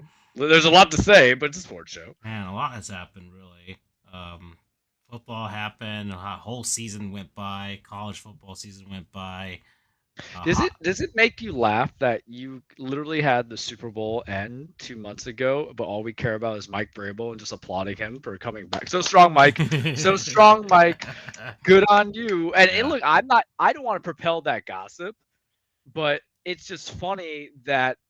Well, you have a personal connection because he was the Titans head coach. So. I hate him so much. Well, because of the fact that like I was trying to make people see it the way I saw it, but I really don't care if him and Diana Rossini were to see each other or not. I just think there's hypocrisy of either we just say we want to crap on people and say he was cheating, they were doing this, they were doing that. I'm like, we're in 2026. There's a very broad, open interpretation of what relationships ought to be. That's a conversation him and his family's going to have. But it because I saw on Twitter, I sent it to you, where he went to go to like the season holder tickets or whatever, and then they're like applauding him for what? Was anybody applauding? What was it? The former Colts coach when he was coming back from cancer, right? Chuck Pagano. Maybe not, but we forget about that. But we're gonna applaud him for going to a day of counseling and therapy for anything. I'm like, allegedly. Yeah, but it's just it Three. also because it had to be the Patriots because it also reminded me of Robert Kraft, who, if you guys really want opinions, and I'm trying to keep it in line with the profession here, is that Robert Kraft was part of a sex ring. They had to suppress evidence because it was not properly obtained, not illegally. Illegally is a very like fire starter word, right? Even though lawyers would be like, "Oh, it was illegal." I'm like, no, there's evidence of him getting and participating, and assistance in some capacity fashion, but like, oh, we're just gonna go over there, but we're just gonna cover it up, right? Or we're just gonna ignore it. But the way we're treating it, like he's a martyr, Vrabel, like he's a martyr, and I feel bad for Rossini too, because she's getting flipped up on some stuff. And I'm not a journalist, you and Andrew are. I'm just a hater, and I just hate the fact that that's the first instinct. He's your coach. He's gonna remain your coach. It's gonna be fine, but it's kind of embarrassing for him to be pseudo hypocritical for calling Stephon Diggs a Oh, oh yeah, distraction. oh yeah. And then Stephon Diggs was a player who was just trying to show that he can still do it. Whereas the Patriot way, when it came to football, has always been the coach is the end all be all. It was like that with Belichick. And then with what Mayo, he had all of 1 week to decide and be that. But it always comes between him and Kraft. No one's bigger than those two. And we're going to applaud. And we're going to applaud. And the memes have been great. And then you get like Dave Portnoy, who was telling people to say, instead of by putting a picture of Mike Vrabel and then the alleged JP Morgan executive, and the same thing that he's resigning from the Yeah, it's a new Patriots to thing. go Yeah. work over there. But I just think it's the point of it is that I think it's just silly that is your natural inclination. Instead of Joan of Arc in the guy, is to say that he's a martyr. But that's modern day America, right? If they do something that we wish we could do, but we don't have the capability, the funds, or the love of others to do those things, hint, hint, maybe a president paying with a porn star to have sex with them, we're just going to revere you and support you in that, right? Not to get political in the show, but this is just a common observations I see.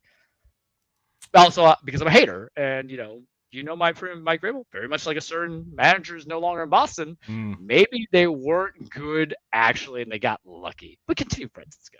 That's just my little piece I had to interrupt on. Yeah, As a yeah. I hater, mean, sheesh, a lot has happened. I mean, as far as journey through my teams, of course, the Florida Panthers didn't make the playoffs. Quite an interesting journey throughout the 2025-26 season. we went to many games this year. If we're gonna talk about Panthers real quick, Yeah, I went to like 3. We saw the Winter Classic together. Yeah, we went to one very significant game, which was the Winter Classic. So that was an experience. And Andrew also went to the Tampa outdoor game. So that we did participate and engage in our sports teams. I did not watch a single Miami Heat game in person this year. I didn't either. And I tried, Charles. I really did try at the beginning of this year. Like, I made it. I had to announce that I was watching basketball. It's not for everybody. It was a very rough season. But hey, Bam got 83 points, so. Yes. Oh man, and of course, if anything, it vindicates. If you remember a couple years ago, about 4 years ago, when I said, "Hey, Bam's not the problem. We know what kind of player he is, and we have to just accept his ceiling, but he'll be okay at that ceiling because he will be touching the ceiling of his ceiling." Yeah, yeah. The Bam game happened. 83 points, and all the silly conversations with regards to the ethical implications of that game. I've never seen that being used as a term. So it always goes to what I've been saying the last 5 years, that the NBA has blacklisted all of them. Media, executives, owners have blacklisted the Heat from even having a crumb at the table in every capacity. One, because they hate the Big Three era that we created, which wasn't even us. Boston did a year before, just saying, or a couple years before. 4 years. Yeah, it's been, we're old, man, so it takes a minute. And listen, the Big Three thing's illusory because they were doing that in the Lakers dynasty. They were doing that with the Bulls. They always had somebody, but they hate us for that. And then they hate the fact that we had a team that was the scrappy Jimmy Butler and the draft guys who were like 13, 14 undrafted going to the finals. it's always us. And then they're saying it's like it's ethical. No, it does. There is the ethical thing is playing the game, not taking yourself out of the game because you have an over under. Looking at you, Terry Rozier. Yeah, yeah. So don't speak to me about ethics. Y'all hate so much, defend better. Y'all hate so much, play better. Y'all know so much, beat us even though our guy drops 83. I understand it was the Wizards. But it really, and I'm not super confrontational when it comes to other team bases. Really, I'm not. Even with the Red Sox fans, I'm not. But everybody who was going on to the whole like it's unethical 83. I'm like, this isn't war crimes. We're not speaking about genocide. Yeah, right? Oh, well, we want to really talk about ethical. Kobe fans are I think the worst out there. Kobe wasn't even that good. I'll say it. I don't care. Yeah, I know that's inflammatory. I get it. Falsity, but still. Yeah, if he. It's a different time, and we like it's a different time and things like that. And it was very obvious he couldn't do it by himself, but no player can, right? But that's the thing. We act as if Mike and Kobe did it all solo, and it's just baffling because it never got to it. And that's not. But that's the problem. That's not even the argument. But that's where their arguments took you. Yeah. That is where their arguments took you, where they came back to Jordan and they came back to Kobe. And then you had some stuff on Twitter that was great because we're talking about really on the ethics. We were not the ones getting sued or having criminal charges over in Colorado with Bam. Yeah. It doesn't matter because you're fighting over second place. And no one wanted to relent that because that is kind of the problem of following of the times. But even some people were defending the Kobe stuff. I'm like, y'all got him on the bad years. You and I had him at least on the very good to great years. And listen, maybe I'll recant my statement to saying Kobe was not that good.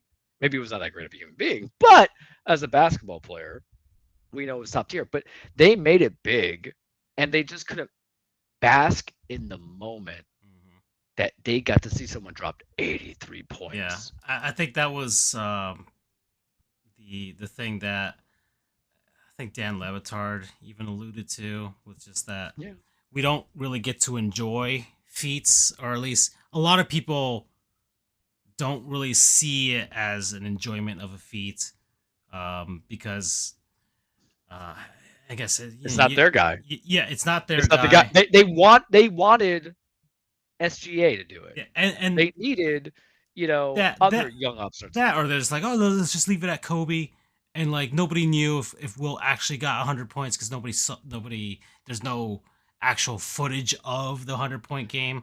Yeah. But look, Bam Adebayo's number 2. I don't care if he had 43 free throws to get there. If someone had to foul him. Yeah, if the Wizards just kept hacking at him, then that's fine.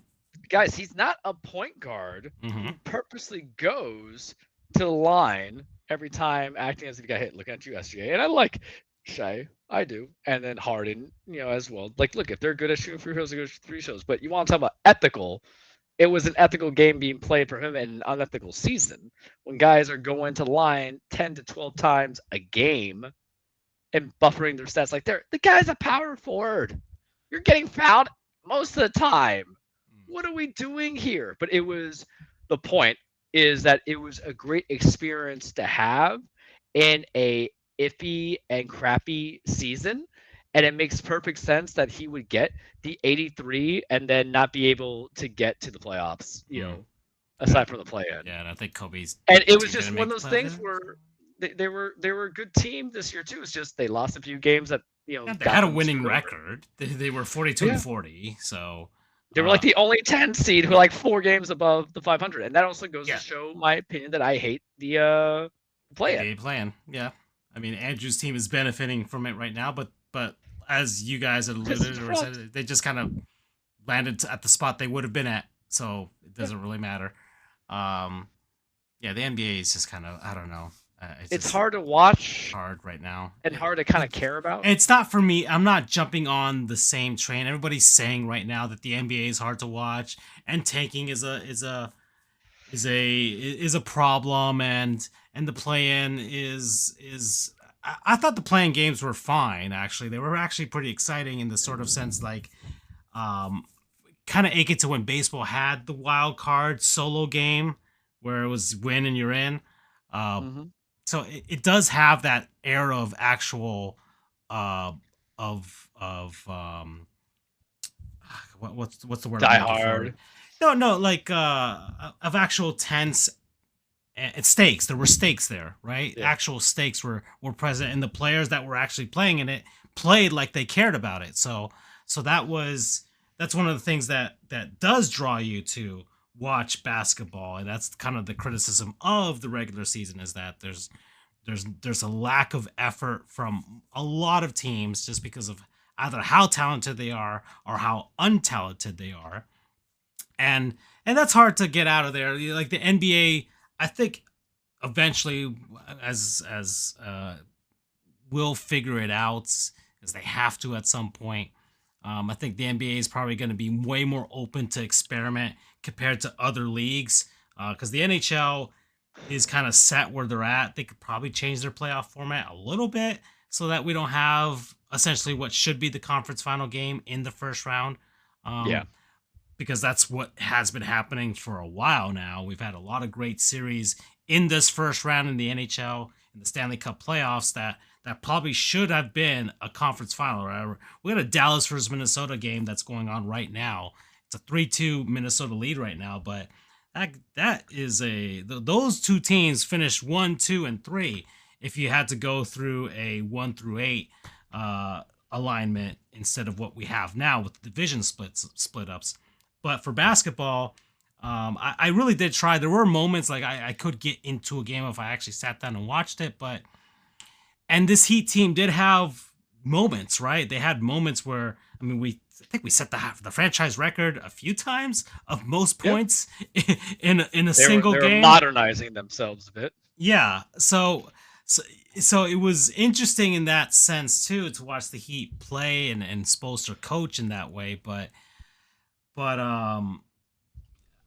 the regular season just wasn't compelling enough. The races weren't compelling enough for me to get in there, even with the Miami Heat You being knew in where it this was play-in going too. race. Hmm? I feel like you knew where it was going too. Yeah, the Heat going to the playing game because they were just so inconsistent. Especially they could never get on any sort of winning streak whatsoever. It just they really Too couldn't many get guys anything got going. hurt too. Yeah, Tyler was still hurt. Norman yeah. Powell, who thanks but no thanks is my feeling on him. Mm-hmm. Don't need you to come back next year.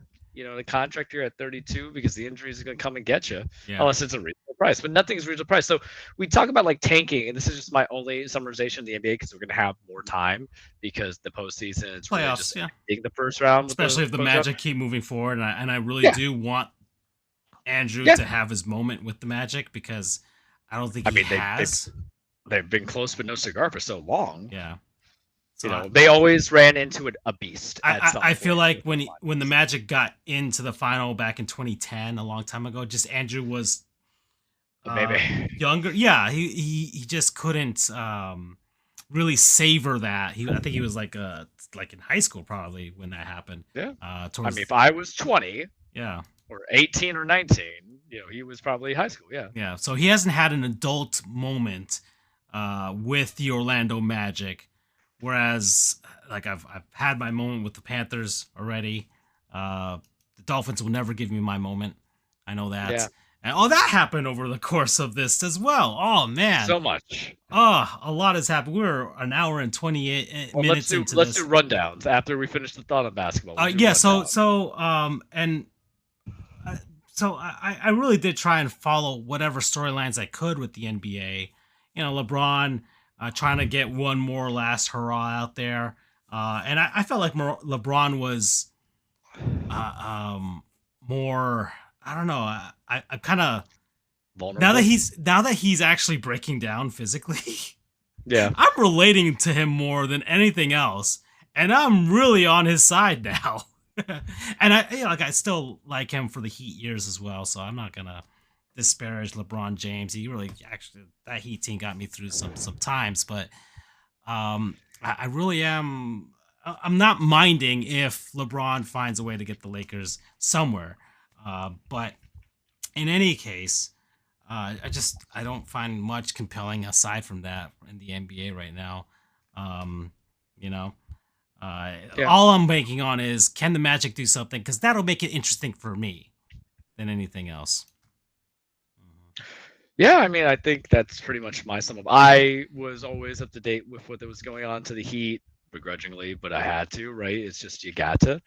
And I like, and I still love LeBron. So I always thought he was just a great addition to the sport of basketball itself since he got drafted. And I just like to him to kind of go through and just kind of like, hey, I still want the best kind of thing, even at this age with Luka out and then Austin Reeves out. But truly, we both kind of feel like it's going to be Boston's game and Oklahoma's game, and that's okay. It's just it's too early to a degree to care about it, even though we're in postseason. It's so weird because we're just kind of cutting the fat out, right? Mm. That's what happens when you do these play-ins. It's just like we're saying we're ready to start, and even though you might have started to a degree, we don't feel complete.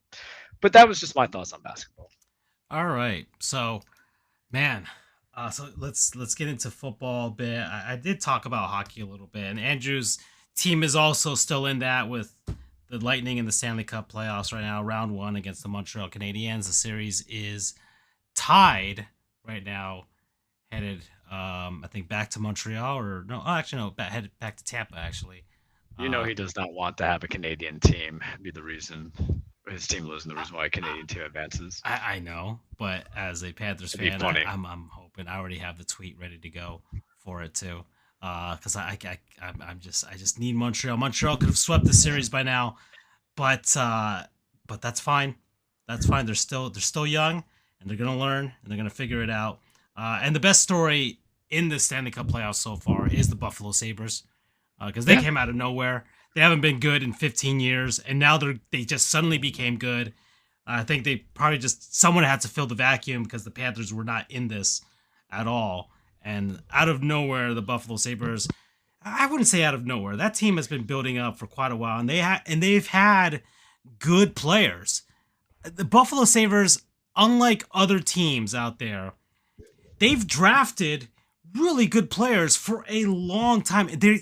They kind of felt like the Montreal Expos, where there's just like, man, just amazing talent after talent after talent. They just couldn't put it together. They had Sam Reinhart and Jack Eichel and Brandon Montour and I think half of the Panthers 2024 Cup team were former Buffalo Sabres. But this season, they put it together finally. Lindy Ruff, who's actually a really good coach, previously took them to the Cup final way back in the 90s and 98. Or 99 actually, right? Yeah, 99. They're finally playing as a unit. They're playing a very very familiar style of hockey akin to the Panthers, because that's just the way a lot of teams are winning, and that's just the way it goes right now. But skill team, and actual good goaltending for the first time in a long time for them as well, because they've been missing that sorely. As you can see, even an amazing team like the Edmonton Oilers, with all the talent that they have, if they don't have goaltending, man, I don't know how they're even going to do it. And they're facing that right now. The Oilers could lose in the first round. Yeah, that'd be kind of funny. Connor McJesus takes that 2-year extension. Yeah, and this is year one of that 2 years, so they traded Stuart Skinner, who got them to the final the last 2 seasons, but just was never good enough for anybody. And look, Stuart Skinner had his moments, but he also had his good moments for the Oilers. They don't get there as far without him as well. Calvin Pickard did well for them too. Just that they just couldn't grind it out against the Panthers, and Bobrovsky was better. But the Sabres finally getting that goaltending. Consensus pick, I think I still feel like the Carolina Hurricanes I think they have to find a way to break through. I actually do believe in them this year. Yeah. Because it feels like Go ahead, I'm sorry. Because the Panthers aren't there. That's been their boogeyman for the last few years. It's just been the Panthers, and they're not there. And the same thing with Tampa, but I still think Montreal is hanging with them right now. and I think they're vulnerable enough. And Buffalo is just riding this high right now that might spur them enough just based on hype alone. I don't know if you've been seeing the Blade Gang that's on Twitter. Those guys Yeah. from Buffalo just in rollerblades, just going all over the place in Boston and Buffalo right now. It is legitimate. I'm very happy for Buffalo fans. Yeah, there's some trash talk during the season. That's fine, but I genuinely people hope got they do trash well. talk. Yeah, I genuinely hope they do well. And I've said it. Anybody but Tampa right now. I am willing to take the Montreal Canadiens or even the Edmonton Oilers winning it all this year. Because I really can't.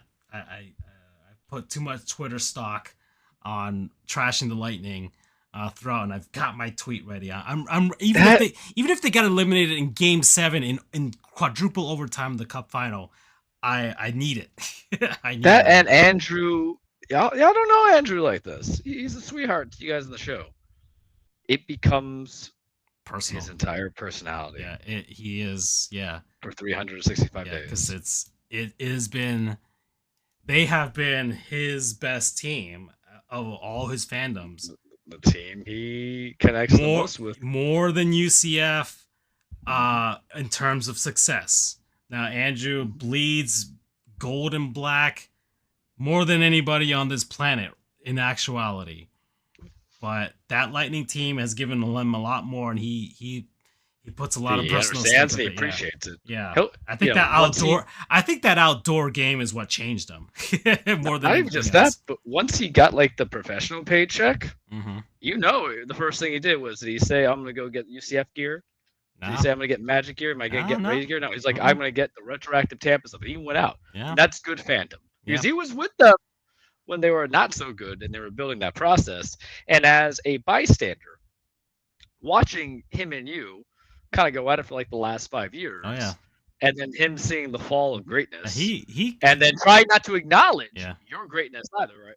I can't say arsenally, but I like the Panthers, right? He doesn't understand, like, because he thinks I'm rational as a Panthers fan. You're a psychopath. I am not. Brandon Hagel is Joseph Stalin. He is Saddam Hussein. He is Muammar Gaddafi. Okay, he is Osama bin Laden to me. So that's just the way it is. So, hockey Stanley Cup playoffs have already been good. Some good series already. There's a couple sweeps there, but we still got some really good series. Utah's in the playoffs for the first time ever as well. But from what I've watched, I mean, Colorado is just beastly. Colorado's main thing is their special teams. That's their one flaw right now. So if you can get them there, and that's if they can't get that thing going, they won't be able to go any further than this. Because Colorado's been good for a while now. I picked them a couple of times to win the cup when they didn't win the cup. When they actually won the cup, I didn't pick them. But which wasn't too far ago. Yeah, it was 2022. So, they're a good team, but it's their power play that was really bottom of the league, which is surprising given what they've got as far as Cale Makar and Nathan McKinnon, just those two guys alone. But it's fine. They played what was their series against? Played Mammoths? No, Utah's playing Vegas right now. Who's their opponent? Not Anaheim, no. Anaheim's playing Edmonton right now. Dallas is Minnesota. And then, man, that team was forgettable if I forgot who they were. So, in any case, that's Colorado for me. But Carolina, I feel like this is the year. They play a style that's similar to the Panthers, so I know they can beat the Tampa Bay Lightning. The wild card is the Buffalo Sabres, because once again they might just ride this hype train all the way to the final. It feels like a house money kind of vibe. Yeah, it really is. They shouldn't be here. They won the division. They shouldn't be here, and everybody's just here for the vibes right now. And I'm all for it right now. If they win it all, I'm very happy for him. And actually would give football fans something to kind of, dunk on the Bills about, because then if the Sabres win the cup and they still can't win the Super Bowl, then which helps us segue into the NFL, Charles. because we did have a full season for that too. But I don't want to go into like I forgot what the Super Bowl was about at this point. To be Well, honest. we could talk about the two main things. The Super Bowl was boring. Mike Oh Vrabel could yeah. not deliver. Mm-hmm. You know, Yeah. Well, he not the in that sort of sense, at least. yeah, he was already thinking about Cancun. Oh, he was thinking of Cancun, all right. But it what we can talk about is the main thing that came out Let's to it talk because I about think the Titans, they got rid of your boy. They got rid of your favorite, Fast Times at Ridgemont High, Mike McDaniel. They yeah, listened to you. yeah. The Miami Dolphins. Now I can be less of the Grinch this coming season because I know what's gonna happen. And I've known what's gonna happen for a long time now. He has been reading the tea leaves very well. I've been everybody. I stopped believing the Dolphins ever since Doug took me to training camp one day and he made me believe for one season, and then I stopped believing after that. And now Doug has stopped. Parker. Doug stopped believing as well, which is my greatest convert of all time. But and I saw Doug as well because we also did a thing. I went to see the 12 Hours of Sebring our race, so did a bunch of unique sports stuff for us over the long hiatus for us. But Yeah, friends actually did friend stuff, guys. Yeah, the power yeah. of friendship. Yeah, we did. And me and Andrew are gonna go see the Marlins and Rays at newly renovated Tropicana Field. So that'll be an interesting I have journey. made enough trips in the last 9 months to Clearwater, Tampa area. I have to go next week actually to Hillsborough. Yeah. Assuming I'm not dead. Actually, hold on. You do propose an interesting thing. We are going the weekend of May 15th, May 16th there. So that's our journey. Who knows? I don't know if you'll be around that time anyways, but no, I have to be. They're playing the Red Sox in Boston, so it's just not meant to be. Because here's the thing. I'll just sometimes do, like, if I'm in the area, you know me, I'll just like find an excuse to go see sports. Sports is a beautiful thing. We complain about it because we just, you get attached to it. Also, there's just too many games. We have the benefit of being able to take in a game for pretty cheap, relatively so. Like, we can't unless I bet in New York, I'm sure you can take in a Mets game for pretty cheap. What the way things are going. Everybody likes to see the pigs getting slaughtered, right? That's how I feel about the Mets. Yeah. But in any case, so the Miami Dolphins finally just blew it up. For the first time in a very long time, they finally not just because they've done little like controlled explosions here and there, but they've never actually blown the whole thing up, like right down to the core. Because we always had Chris Greer at the bottom of all of that, and finally got him to resign. And obviously he was going to be fired, but just to have some respect for him, he resigned after being here for 20 years. And of course, he wasn't at the helm for all 20 of those years, but he moved his way up there to that point. His brother is actually doing well as the GM of the San Jose Sharks in their rebuild right now. But in any case, it just wasn't whatever he was trying to do in Miami. It just didn't work out at all. It wasn't the right personnel at all. And Mike McDaniel, yeah, I made some jokes about him. I did some Reservoir Dog edits with AI with him and Joe Pesci and replacing him in that iconic scene where he gets killed. But throughout all of that, I didn't dislike the guy at all. I listened to a comedian called Dan Soder. They actually grew up together. He was butthurt that McDaniel got fired by the Dolphins the way he did, but obviously being a good friend more than anything else. But objectively, come on, man, you knew your buddy was going to get fired. And he wasn't going to last this rebuild, that's for sure. Well, the writing's on the wall when you talked about Greer getting, a proper sunset. Not really, in my opinion, because you were let go with like 5 weeks left in the season. Yeah, he left. Yeah, with like midway through the season, and yeah, right where it just seemed like it was just not gonna happen for them, but it just wasn't gonna happen at all. Um, but they got rid of Chris Greer, got rid of Mike McDaniel, again, got rid of Tua took Jalen Waddle's out. Jalen Waddle, Your only Tyreek productive Hill, player on offense. Yeah, Tyreek Hill. but one thing is you get let go of Tyreek because his knee was just basically a factory sausage, Yeah, right? So but it's like there's still, nothing of substance just there. not. Good to trade, He sure. wasn't because of his history a guy that I wanted to cheer for. He Yeah. was just there, right? Well, and sports fans are all, short memory. Yeah, but still, just the things that he did on a personal note, just like I'm like, yeah, then thanks for those touchdowns and things like that, but you're still not a good human being. But in any case, and then got rid of Tua. Yeah. Out of all, And that's the whole thing is sometimes with rebuilds they'll keep a guy no, and just let the coach go out. But this one's like, no, we're taking it full. And now Tua's over in Atlanta, which is the perfect spot for him with Kevin Stefanski, because Stefanski's not going to ask him to throw more than like 20 times a game, right? He's gonna like, oh, you do your thing. it's but as a Dolphins fan, I know there's people that are always irrational Dolphins fans, and they're always going to be there.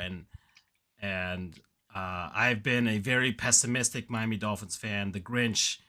Every year, Charles, I was the Grinch. When it come December, I became the Grinch, and I always, shut up the gifts of the Grinch on the group chat. But this is the first year where I'm just like, finally something different, finally something new, because blowing this up is just what needed to happen.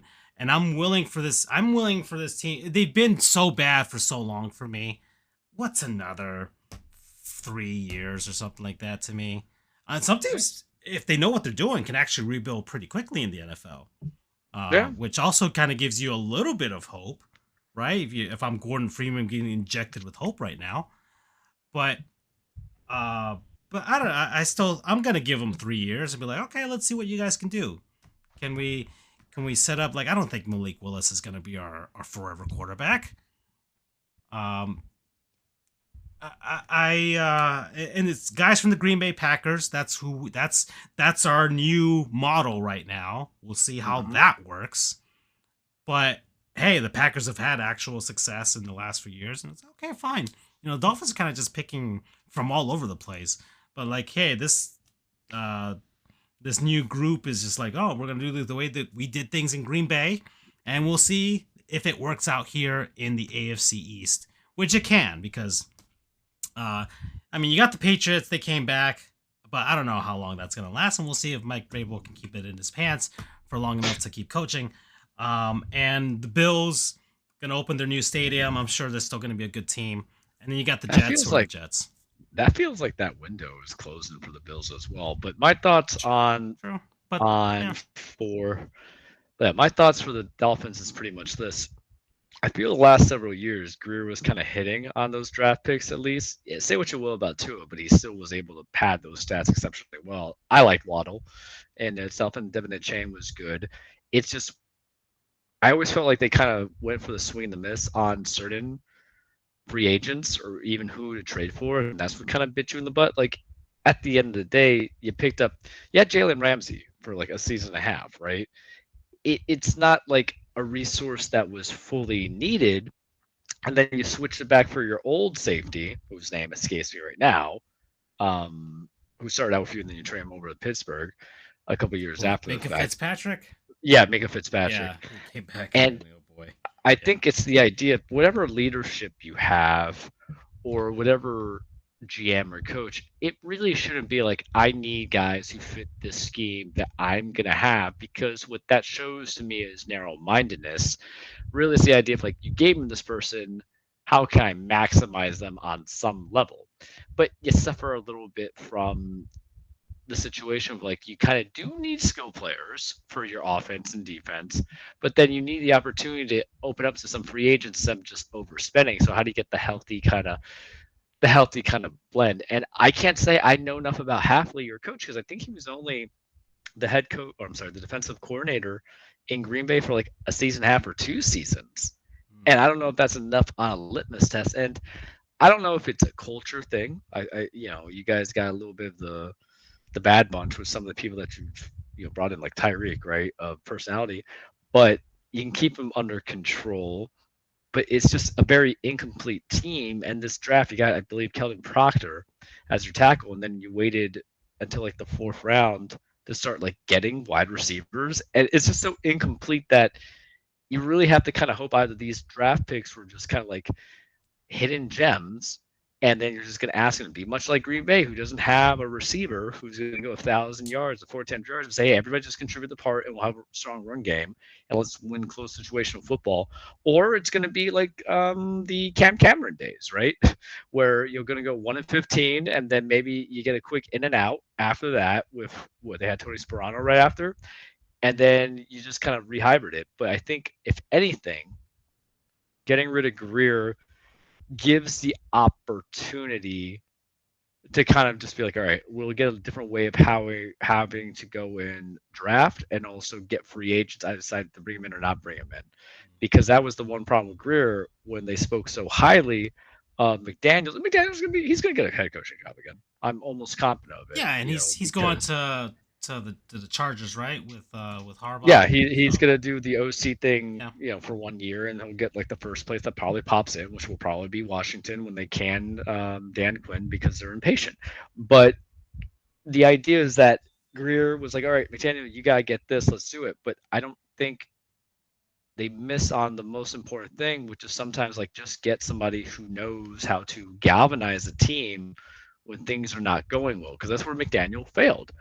I think, because the whole thing is like Tua was playing bad. Tua turned the ball over, but then you have Sam Darnold who turned the ball over a lot, even for Seattle, and they're able to succeed. You got to have that coach who kind of say, hey, that's just one game. Let's not make that mistakes that we had one game ago, and let's go out there and win. And that was like missing for several years. But also, you and I know that the offense that was built up was never going to be fully sustainable. And what it was is a very big cover up makeup on a very large bruise, which was a bad infrastructure of how the team was built. Mm-hmm. Yeah. Well, so this era of Dolphins football is finally over. I'm just glad something new is happening. But well, your Titans. I think this is their final season in their old stadium before they move into the new one, right? And well, you're already in this rebuild, Mm-hmm. and we just had the draft. So you're in a. I mean, Yeah, I mean, long short of it, because I can save you the time. Thank you for wanting to give me an hour on the platform of the Titans, right? But it, I'm glad we didn't draft Jeremiah Love. No running back is worth a top 5 pick, even if they're like stupendous. They're not worth a top 5 pick. It's because what you can trade out. Because some people say, oh, hey, well, Saquon was the last top round pick at number 2, and he did great. You guys have recency bias. He did great for the Eagles, breaking that 2,000-yard thing. That's with the Eagles, not with his drafted team. Mm-hmm. He had injuries that happened throughout the course of his Giants career. And at the end of the day, to me, you're not a great running back. And maybe I'm saying this spoiled, right, because of who I had. But you have 17 games now. And if you're only getting me like 1,100 yards rushing and some receptions, it much ado about nothing. When it's either trade down or not. And the Cardinals are a weird team. They've always been a weird organization, and they've always drafted weird. And then they have those spurts. So if they said Jeremiah Love at number 3 when you don't have a quarterback, you just brought in Mike LaFleur, you have questions on defense, you have questions on offense, and you don't want to trade down to get a king's ransom, by all means. That being said, getting Carnell Tate is fine to a degree. We signed Wandale Robinson. Someone to throw to. Someone to throw to. It's debatable if he was the best receiver of that draft or if it was not the Tyson kid from USC or Arizona, but it's debatable. the whole idea is we did get somebody. And even though I like the receivers they got the year prior, Alec Alomar and then Chimere Deke, and Deke did end up getting a Pro Bowl for being a returner, they capped 500 yards receiving. And part of that is because we fired Brian Callahan like 3 weeks into the season, and we didn't have like an offense to really install. We hired Robert Saleh. Okay, fine, I guess. That did Better happen. than what was rumored out there with Matt Nagy. And I probably would have just stopped the fandom if we hired Matt Nagy. No offense to Matt Nagy, but like you had your time to shine. There's some guys who get a time to shine and should never get an opportunity again. Salah, I would even say the same thing too. I didn't want him either, but I don't hate having him. You know what I mean? It's like it's like yeah, sure, whatever, kind of higher. It's hard to gauge someone when their only head coaching experience before was the New York Jets. So exactly. It's like evaluating a manager in baseball when they're a perennially bad team like the Chicago White Sox, right? So, well, I mean, except Rick Renteria, who you actually are high on. Except for Rick Renteria, but has Rick Renteria gotten any work since? No. So maybe I'm wrong about everything, right? So we get Cardinal Tate. He'll catch the ball. I like Falk out of Auburn, even though he might need time to develop. Sal likes to do a lot of rotational sets in his offense. In his defense. So it can build up, right? That's the whole thing. Everything can build up. It's just you have to give it time. But Calvin Ridley, we redid his contract, so he's still on for 2 years but less money. And you just have to kind of put it for success because even if Cam Ward's not the guy, and look, he played all 17 games this season. He got knocked out last week of the game, like 2 plays in. He had like a 59.7 completion rating. Okay, that's fine. Who's he throwing the ball to? I just told you nobody eclipsed 600 yards receiving. We had like the worst receiver room besides Cleveland. And he has moxie. It's just you also have to kind of give time to people to learn.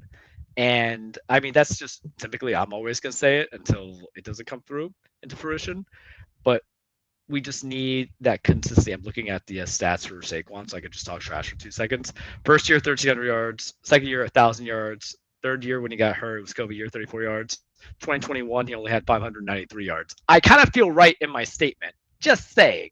Because following 2 years, 1,300, 962. Kind of feel right. That was the second pick of the draft. You could have done more or get more out of it. But with the Titans, you're just going to watch it. And the Titans hurt me less than all my other teams. But what I do want, as I've been preaching to you for 5 years, that Mike Vrabel couldn't get me. And Brian Callahan wanted to, but, it's like him trying to paint a portrait, but maybe he's colorblind, is that I want a modern-day offense on my team. I want to see that we don't have to struggle to put up 24 points. You know what I mean? Because that's really what kind of like gets you to win. Because at the end of the day, a great defense is fantastic, guys. But you still got to score more. You got a defensive head coach again, so Yeah, but you got to score more points. Mm-hmm. And whether it's 1 point or not, but I was stuck in the Jeff Fisher world where it was like, oh, we scored up to 16-point guys, high five. And then there was like Mike Vrabel, who, yeah, we were doing very well for a slow period of time because everything was like good when Tannehill had that really excellent season, but it was like, just run the ball. We're afraid to do things. If you're afraid to pass the ball, you either don't have the right team in place, and this is after we trade A.J. Brown, right? So that's been a lingering issue. Who's it going to get traded again? Back to Mike Vrabel. Or you maybe want to adapt on the fly in season and say, hey, this isn't working. We got to do this.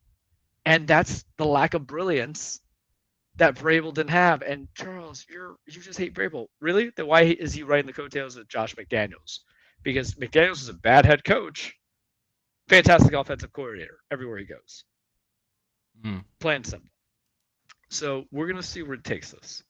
Like you had mentioned about the Panthers, where they were infusing a style and then they got it going. That's all I can hope for. And there's still going to be question marks, but can this elevate us from going 3-14 to like 6-11? Sure. That's what you want out of it because there's nothing intimidating. I mean, you're in that division. I mean, you're in the AFC South, which is like Houston, Jacksonville, and Indy. Well, Houston, if they cared, they're going to be consistent. Indy was that 1 year wonder. You can't put stock. Was that 1/2 wonder actually last year? 1/2 wonder until an Achilles popped out, and then Jacksonville. We've seen the song and dance before. We've seen it, right? Every first year, hey, Doug Peterson, hey, playoffs. Now we have Liam go, hey, playoffs. We got Marone, hey, playoffs. And then all just some people are just designated to be the bridesmaid, or some teams are designated to be the bridesmaid. It's kind of them, you know what I mean? Because some bridesmaids become maid of honors, and that's how I always feel about Jacksonville. Don't tell Andrew that. Well, he shouldn't care because 1 week he's a Jacksonville Jaguar fan, the other week he's like, huh?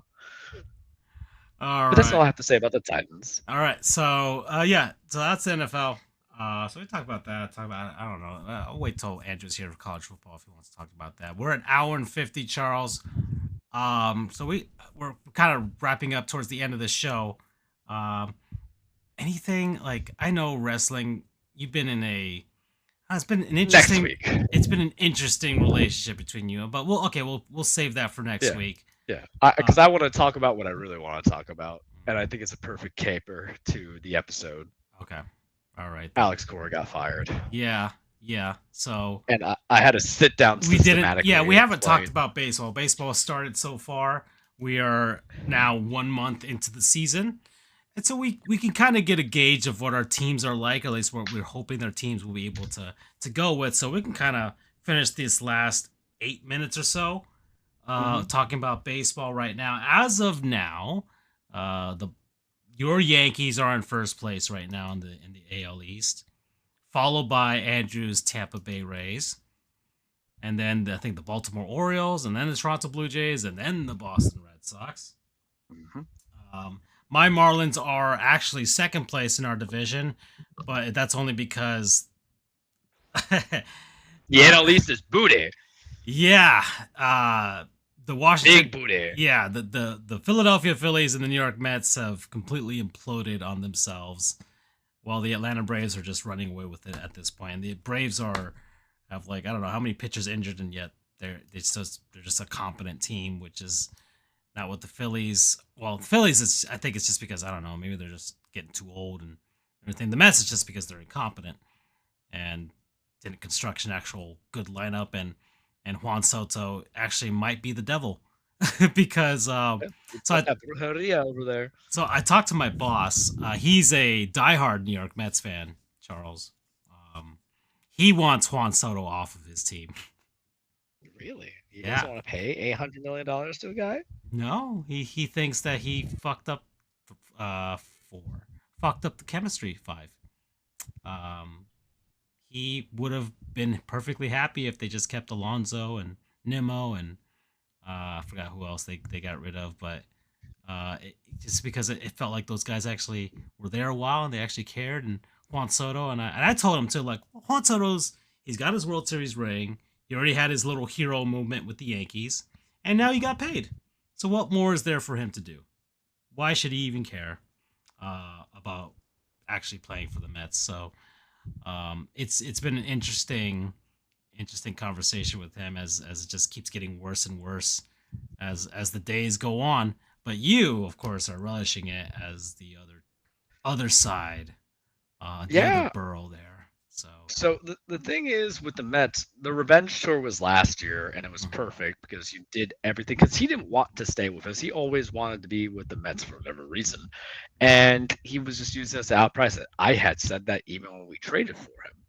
I was hoping, and look, he was a great addition for that season because that's the only time we were able to get to the World Series under Boone. But the way he courted and lied about it when it was known that he wanted to go to the Mets the entire time was frankly annoying.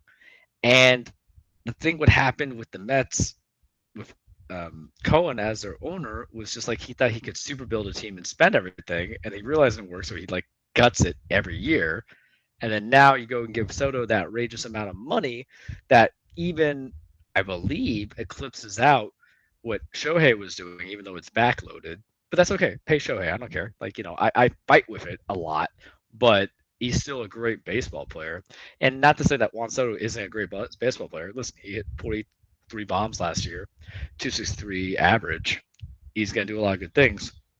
But that team, because they don't know what, and you have, I believe in baseball, you have a vision of how you want your team to proceed, not from whom you sign as free agents, but who do you have from AAA down in case those guys get hurt, right? And you build on that a little bit because you talk about groove and dynamic, you talk about chemistry, and are you a team that just gets bats on base? Are you a team that hits bombs? Are you a team that's just straight up on pitchers? I think bottom up, top down is where it kind of guides you. And the Mets don't have that because really it's like we just got these guys and we paid for big guys, and now we drive through other guys because they got Bo Bichette as well, and then they got a lot of my handles. Got Devin Williams and Luke Weaver, and if we wanted them out so badly, you should have taken some note into it.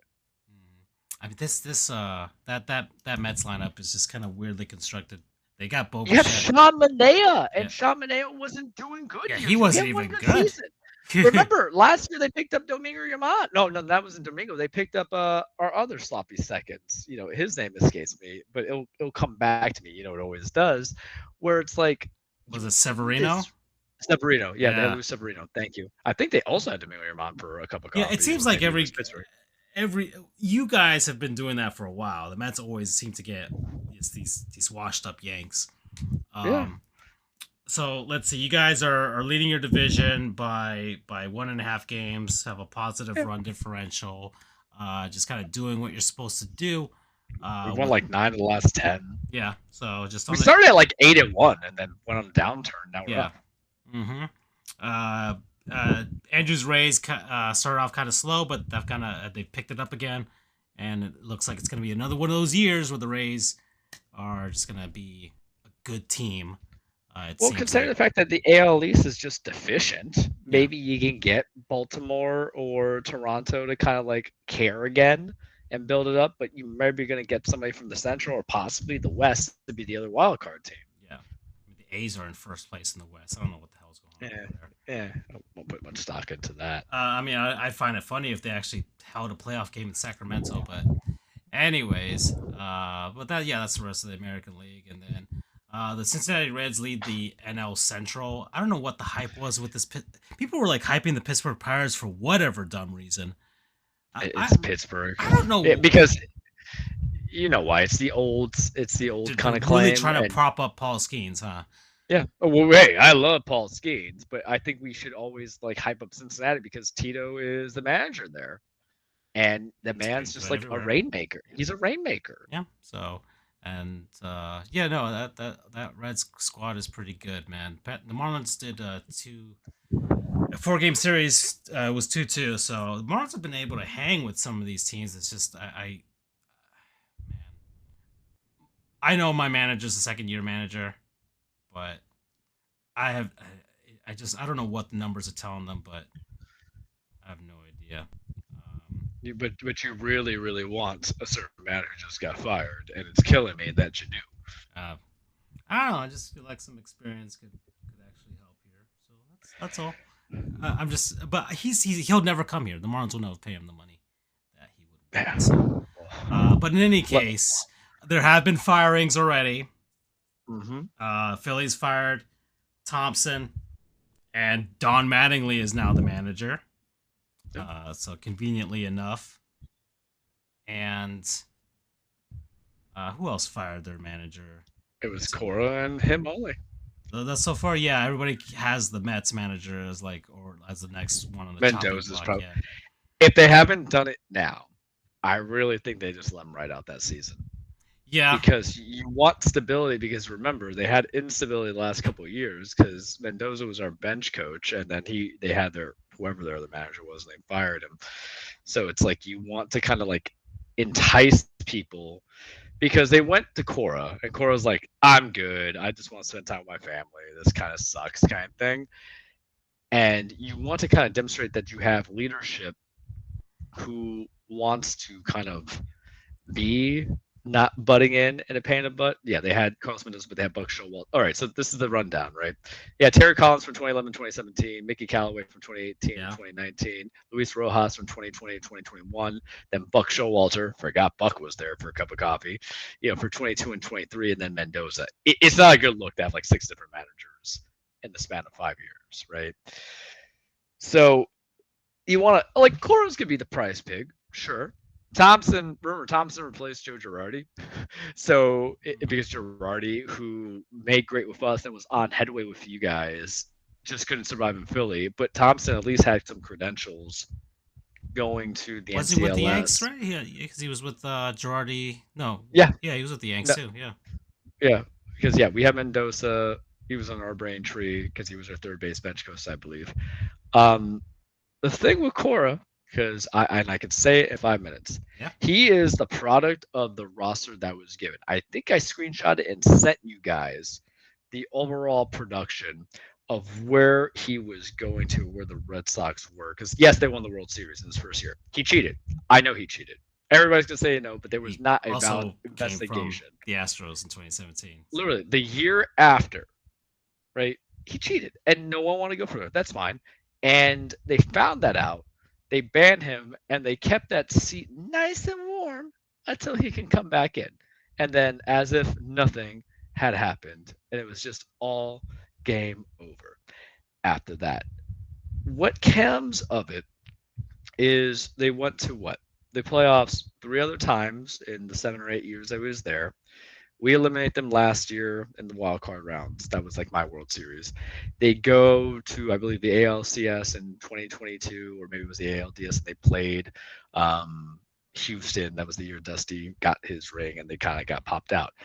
And then people wanted to kind of say that it was a product of him and them just trading away all these players. But Boston, even though they traded away like Mookie, who was a generational talent at that time, they still never let up and always kind of like surround him with good talent.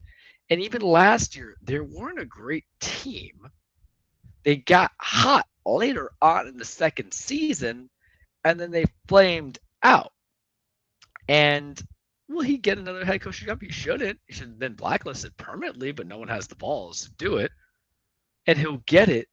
But Hmm. I couldn't see it when you're given the keys to the franchise for so long and the hype that kind of came into it where your island of relevancy, if I could use wrestling terminology, was just essentially getting to that first year and just dipping out after the fact for all those years that kind of came in. Like I have it right in front of me because I had to research it. The year they cheated, 108 wins, 54 losses. The following year in 2019, 84, 78, then 92 and 70, 78, 84, 78, 84, 81, 81, 89, 73, and he lasts like the 10 games there. Barely kind of over 500, 620, 541. Not that it matters to a degree, but it's just one of those things where people were shocked. How could they? I thought they were going to start the process. He was going to go there, and they had Roman Anthony, and they had Garrett Crochet, who's on the inflammation, or he has elbow inflammation, so he's on the injured list. You are given a blessing in baseball to last 8 seasons or 7 seasons with a team. That's being patient, and I know this because of Boone, right? But we were the exceptions. Boston and the Yanks were the exceptions because everybody else was getting hot-tailed, hot potato tossed around. Who like what? Brandon Hyde got fired last year for Baltimore when he was building something there because it was not up to par. But when you're getting blown out, when you can't hit runs and you can't adapt into it, you can only say it's so much on the players to the managers. But I'll say this: Cora knew how to do lines, but was he just like? Because baseball's so weird, man. Because I feel like it is that sport. Like if you have the right guys who are just stars and superstars, you can get away with bad management. It happens a lot. But I mean, it's Dave Roberts. To be yeah, honest, he but he if the Dodgers didn't spend the way they do, his mistakes would be out in the there open you go. like crazy. There you go. Because once they start funneling back the cash, I think that's the core argument. Once it starts like going and disappearing, and then you're just giving dudes instead of guys, then it all goes to hell. And then you're really looking for the proper game managers, the guys who look at the tape, the guys who do live. And it's not Boone. You've heard me. I've had multiple times throughout the years dissect my disdain for the man. I mean, there's just some managers that they just can't. They can't be handed a mid team and make them better, right? And there's just some guys I'm looking at. You can only have superstar. I mean, what Joe Torre didn't have any success until he went to the Yanks. Yeah. You know. But that was also because the thing with the Yanks is they at least had a unit to kind of draft and bring up on. But we were all throwing love to Roman Anthony, and then he has not just come up in comparison to last year. And I'm looking at their stuff now. You still have like the aging body of Trevor Story just trying. You have the aging body of Wilson Contreras. You got the remnant corpse of Caleb Durbin trying, even though he was kind of like a prospect a little bit coming from the Brewers. And then you have IKF, who's like our third sloppy seconds going over there. And then you have some dudes we don't know about. And that's the thing that separates us from like the dudes like Tito, because the Rainmaker, where there's sometimes he just got hot and going and like, yeah, he actually does stuff. Or we talk about, of course, Joe Madden, of what he did in Tampa when there wasn't really like there were some above average players, but it was like one or two in a lineup of 9 and then your pitchers. So Cora will get another try, but I feel complete, man. I feel complete because it's been a journey. It's been a journey. And whatever, because I remember we were doing the Revenge Painmaker tour 2020, right? After all that nonsense. But it's so funny to me that we are not in the dire straits because we can fire Boone and we have a plug and play and that team's going to get us there. And that's without Rodon and Cole yet. Schlittler is really good. And I'm hoping that he can keep his command delivery. I got concerns about that lineup. Everybody does because there's no such thing as a perfect 1 through 9 unless you play for the Dodgers, right? But it's something to go from there. Whereas I don't know because this is not to benefit Cora. When you get rid of it, because it wasn't just him who was out, it was like his entire staff, dude. And they were just like calling everybody up. They even got rid of Veritek, which was funny to me. Where do you leave that team? And how bad is it going to be? And how could it be good? And how can that position be attractive? The Mets can be attractive because it's like, hey, you can put Soto and Lindor and his aging corpse as a front line, and people want to pop in. But like, when you fire a manager who's respected in the league like Cora was, I think it makes people more hesitant because you did that. You did that to his bench warmer, whose name escapes me. And then it gets kind of screwy. So I've been enjoying it. It was good. I don't know if I can convince the argument to people that I think Alex Cora is just an average manager, but I don't have to because I know he's going to get another job. It just makes me feel good to say it. Yeah, you know what I mean? It depends on where he goes, right? If he goes to a team that's like maybe on the rise and see if he can make them better. But if he just goes to another situation where they're just we spend $200 million and we'll give you all the guys, and then the I team just kinda legitimately see him. plays itself. I see him going to Arizona because I don't think Terry Lovellay or however you say his name is going to make it another year when they were like 2 years removed from the World Series, and then they had so many injuries last year. Yeah, That they gave him the pass, still, but I can see me target. Yeah, and they're still a good ball club, but that's like it feels like they have potential that just hasn't been unlocked yet, right? Because they've been able to hang with the Dodgers and the Padres in that division, while the Giants have just kind of been spinning their wheels, and the Rockies are just terrible. I think we're always looking for the next Bruce Bochy. When you talk about that guy who bounced a bit and then Terry Francona is the guy right now. Yeah, that's my Rainmaker right there. Yeah, Terry Francona is that guy right now, and really the only big name that's just kind of sitting there doing nothing is Joe Madden, because he hasn't had a job since that Angels job, and the Angels are just so terrible. It's just like, can you really count that against his record? Really? I don't think it's like an exhibition out of retirement, right? Yeah. So I think Joe Madden's probably like one of these teams is going to try and give him stupid money to manage. I feel like the Mets would do something like that. Just he'll solve all our problems, and I don't think it will. I think it'll just be like him being at the Angels again, and he might not even take that job if that's the case. But unless they throw him the money, which they could. But that's what I see with the New York Mets, at least. But Don Mattingly's undefeated so far with Phils, so that's 3-0 already. So, but they play the Giants, who are just inconsistent and in last place. So I don't know how much you can glean for that. All right, 2 hours and 10 minutes, Charles. I think that should be it. That's a lot to talk about within that time frame because we've been waiting. But thank you, everybody. I'll see y'all I don't know if we'll do this next week. I don't know if we wanted to make this bi-weekly. I'm not sure. I have all that free time now. Okay. Because, like I said, a majority of it was on me for doing the school and the work. Now we're like 9 months out of it, and then we're done with that certificate. So I'm game for everything. Because, like we talked about, we don't have normal hobbies. Yeah, I What think we talk about is bi-weekly what we might do. work out for us because we're in baseball season, which is kind of like Oh yeah, that's right. We're near dead zone time. yeah, and then like a lot of stuff happens in both of the playoffs right now where we have a lot of meat to chew on there. So I think I might just go bi-weekly. So you might be seeing each other in a couple weeks. I might do something in between, regardless, because I'm actually trying to use this studio more now that I have it set up the way I want to, Charles, the way I've wanted it for a long time. So, all right, everybody, bye bye. Take care.